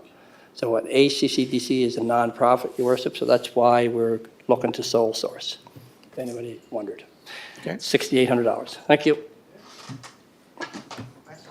Questions called? Okay, all those in favor? Okay, 10-0. Thank you, sir. That's your report? It is. Okay. Councillor Drawn, we're going back to you. Thank you, Mayor Brown. The Water and Sewer Utility Committee met on September 12th. I don't have any resolutions for your consideration. The digester maintenance change order resolution was presented at the special meeting on September 24th. So if you have any questions regarding those meeting minutes or our original meeting minutes, I'll try to answer them as best I can. Thank you. Good. Okay, thank you, Councillor Drawn. Councillor McKay, Public Works? Yes, thank you. Public Works. We had a few busy last month too. We met on the 4th of September, the 18th of September, again on October 3rd. There's two resolutions that are going to be here for consideration tonight. Councillor Duran and I are in conflict on the first one, so I'll be back if there's any questions on that. Councillor McAleer chaired that part of the meeting for me. He can do his best to answer with Riley and Joey here helping us, and I'll be back if there's any other questions.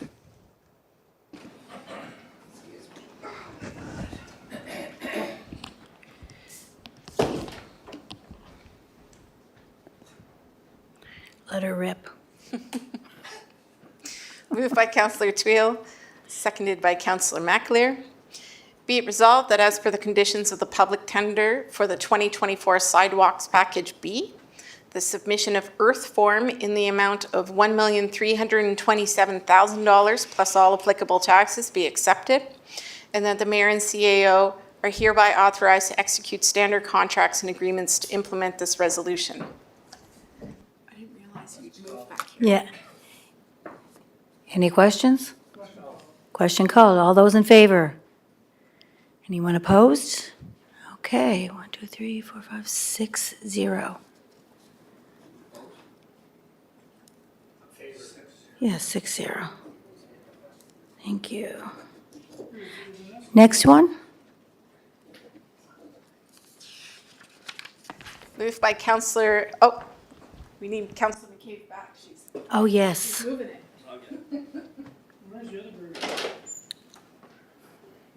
Oh, Moved by Councillor McCabe, seconded by Councillor McAleer.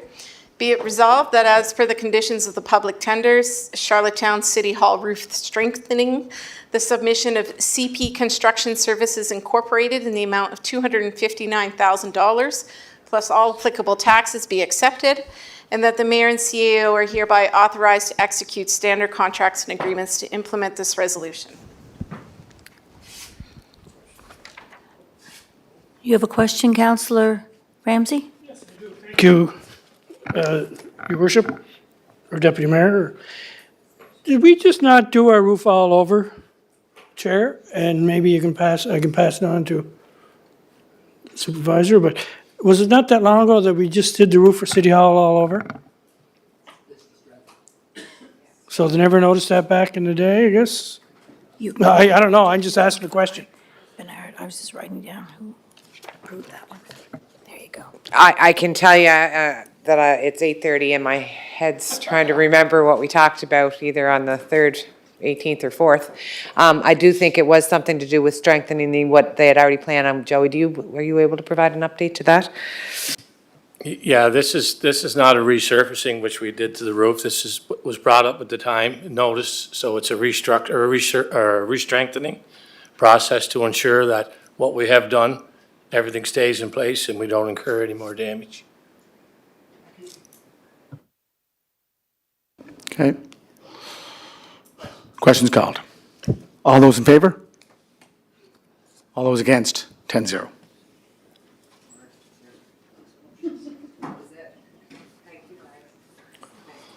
Okay. Strategic priorities, communications, intergovernmental cooperation. Councillor Beck.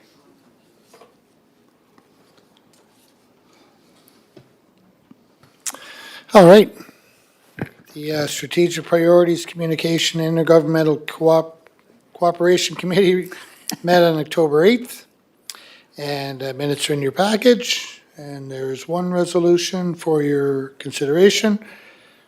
Any questions? I'll do my best to answer them. Thank you.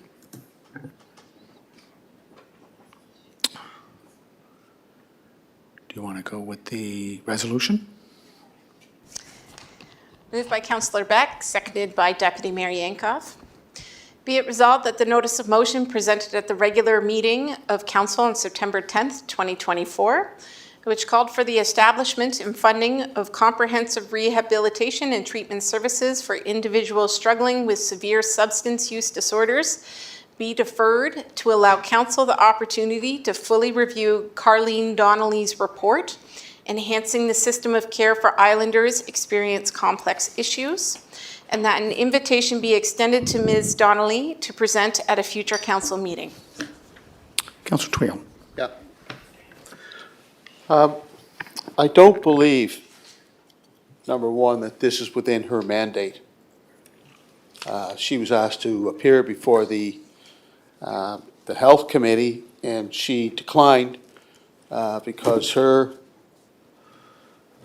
work is based on providing housing and working on those objectives. So due to the fact that, you know, she's not in that department or working for that particular minister, she's under Minister of Housing, which is Rob Lance. So I think, with all due respect, Councillor Beck, what I'd like to do is take this notice of motion and let's revisit it because that is not under her terms of reference. So I wanted to bring that forward. I've been following what's been taking place in the legislature, and that is, again, it's not under her terms of reference.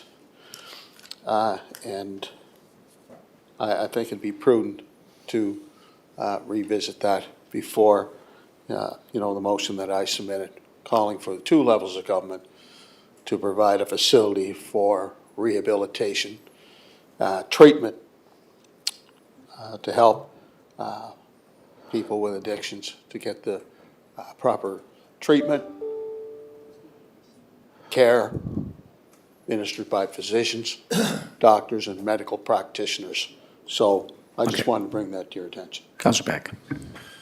Yeah, thank you for that, Councillor Twill. I think what's important here is that we as a council have a full understanding of what is in the recommendation of the report that came from Carleen Donnelly. And this, the report entitled Enhancing the System of Care of Vulnerable Population in Prince Edward Island. There's a lot of information in there that I think speaks to what was requested, that the notice of motion and the request that you made, Councillor Twill, and it also gives council a little bit of an understanding in terms of what the province is actually looking for.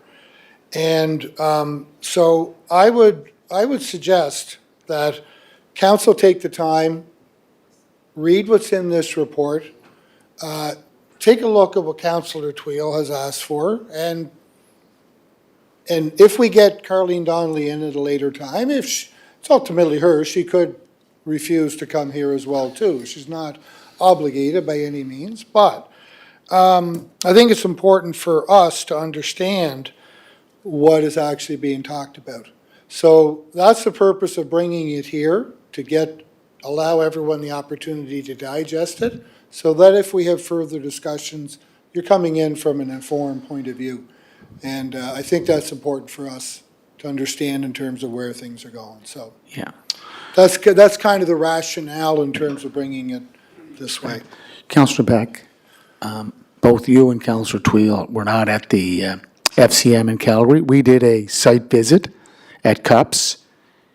Correct me if I'm wrong, but where it talks about comprehensive rehabilitation and treatment services for individuals struggling with severe substance use disorders.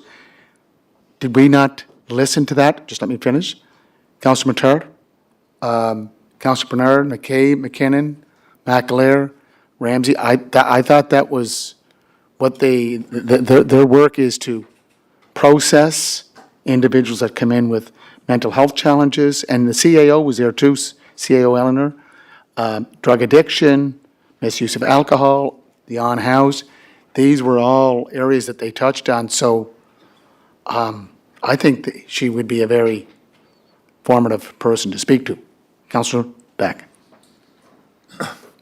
Just to tag on that, Your Worship, in the report it talks about a complex care center, Yes. right? So that's kind of what that is. What you're referring to. That's the terminology used in this report. So again, I would just reiterate, read it, absorb it, and then see where we go from there. No. Councillor Bernard. Thank you, Your Worship. No, I think it'd be a great idea. I mean, we toured the facility that Carly works at in Calgary, and they certainly had a lot of those services for these people that are struggling. So, yeah, she would be a book of knowledge for sure. So if she would agree to come in, I think it'd be good for all of council to hear what she has to say. Thank you. Councillor Twill, second time.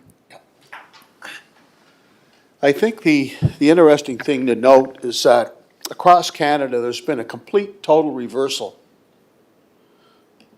to rehabilitation and treatment and moving away from drug paraphernalia, okay? Whether it's, you got the Premier of British Columbia on the record, Premier of Ontario, Mayor of Kingston, Ontario, The recommendation of the Chief of Police, London, Ontario. This is what's happening across Canada. They're moving towards rehabilitation and treatment as opposed to, the whole idea of continuing on with drug usage. That's what motivated me to bring the motion forward. I believe it's a good motion. I've talked to, as I said at the committee, Councillor Beck, as you can recall, I said I've talked to hundreds and hundreds of islanders over the last year and a half. That's why I brought it forward. They want to see a state-of-the-art facility here in our city and our province with the proper amenities, proper resources, apparatus, with the best professional help possible to help these people, to help them with this particular treatment, and to reintegrate them back into the community. So I do believe it would be prudent to even invite the Chief Medical Officer, Heather Morrison, to come here to have the discussions as well. I believe that is her mandate. I think that'd be advantageous to have that dialogue and those discussions with the Chief Medical Officer, Heather Morrison. So anyway, I want to thank you for at least having the discussions and progressing this far. Councilman Tarrant. Thank you, Your Worship. I guess to the chair, and I'm just trying to understand a little bit more on the actual notice of motion. It's asking us to defer tonight. If we weren't to defer it, what would be the alternative? I mean, I read the first line, it says the Charlottetown City Council support rehabilitation and treatment for hardcore drug use, etc. There is an initiative right now with the provincial government for the mental health and addiction campus that we are supporting as council through planning. I guess I'm trying to understand, and maybe it's to Councillor Tweel, what the intent and spirit is, and I apologize for my ignorance. I'm suggesting this is a good idea. I don't quite fully understand what the alternative of if we don't defer, what then are we doing? When we talk about supporting, would that be in way of writing a letter to those levels of government to show our support? And because as you know, we're not in health, and so it would be in line with showing our support as a council that way. Okay, and I do agree. I think we've talked about it before about having Dr. Heather Morrison come in and present. I think we talked about that months and months ago. I still think that would be a great opportunity. So I will also ask the CAO and the mayor to reach out and ask for that invitation as well, to have them come in and present on the challenges that we're faced here in the city with vulnerable population, and Carleen Donnelly, I do support her coming in here as well to have that discussion. I think it does align with this report and what you're looking for in your intent. So, thank you, sir. Okay. Councillor Beck. Yeah, I think what is important to remember here is social services, healthcare, education are provincial responsibilities. Constitutionally. So it's not our lane. It's not what we're responsible for. Does it impact our city? Does it impact our municipality? 100%. But we have to be able to figure out what it is that we can do within that framework. And it's a comprehensive approach to what they're looking at. I mean, the five key areas. Build a model of care for people with complex needs. Improve coordination of services. Adopt a prevention philosophy. Appropriate primary care, mental health, and addiction access. It's right there. Options for housing need to continue to be developed. So it's looking at what's there, connecting the proper pathways, and providing the appropriate level of support for people who require complex needs. This is not an easy situation to be solved. If it was, we wouldn't be facing it, and every municipality across the country and right around North America would not be facing it. So I think we have to allow this work to unfold. They've hired someone with 30 years' experience working with vulnerable people, vulnerable population. She's been brought in. She's been tasked. There's a new task force. There's a, what's it, CAC, or Community Action Committee. So these things have to, the ball's been moving. We've sat in here, well, what's the province's next step? They've taken next steps. And I think we have to figure out what can we do to support them. So that's kind of where it is. And I think our task right now is to be informed and come up with the best understanding that we can so that we can make informed decisions whenever it falls into our lane as to what we can reasonably do. Thank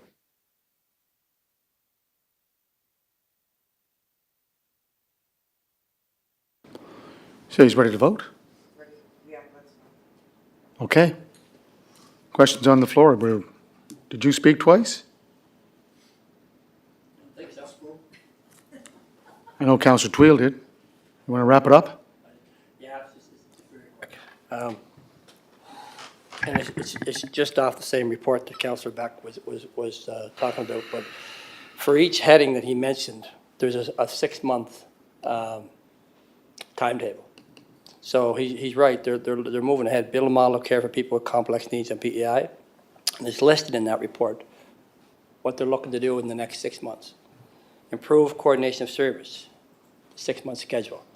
Adopt a prevention philosophy, 6-month schedule. So it's all there. So I agree, Councillor Beck.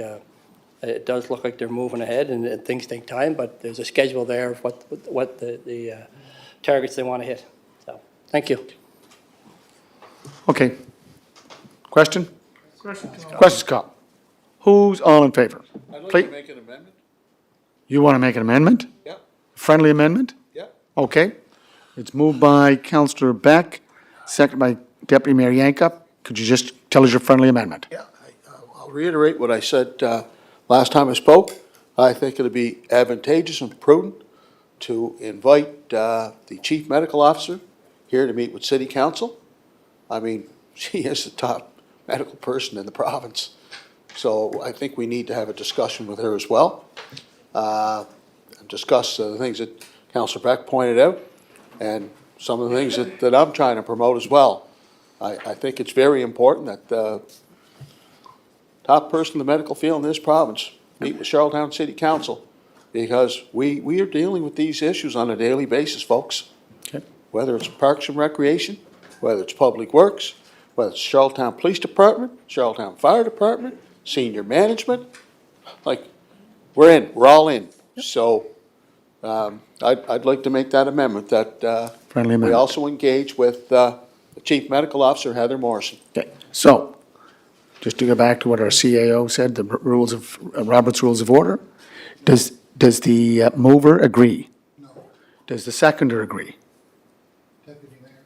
Deputy Mayor, excuse me. Do you agree to?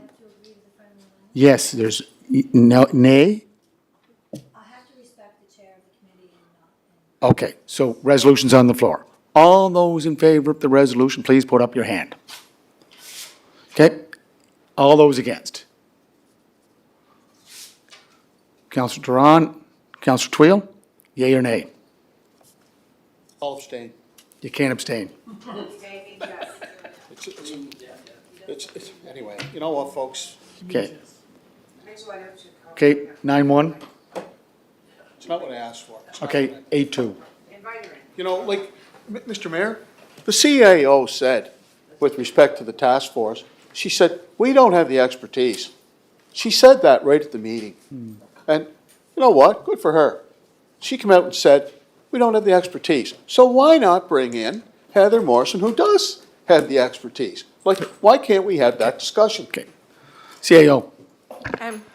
Thank you, Worship. I think there previously was actually a resolution to bring in the Chief Medical Officer, Dr. Yeah. Heather Morrison. So we have been working on that. I'll check back in with Richard, because he was coordinating it. So we have been in contact with their office to get her in here.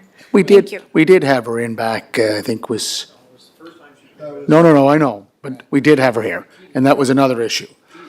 No. Okay, I think Councillor Duran wants to get going, so I'm going to say, any new business, Councillor Duran? You sure? Oh, motion adjourned by Councilor McCabe, second by Councilor McKinnon. All in favor?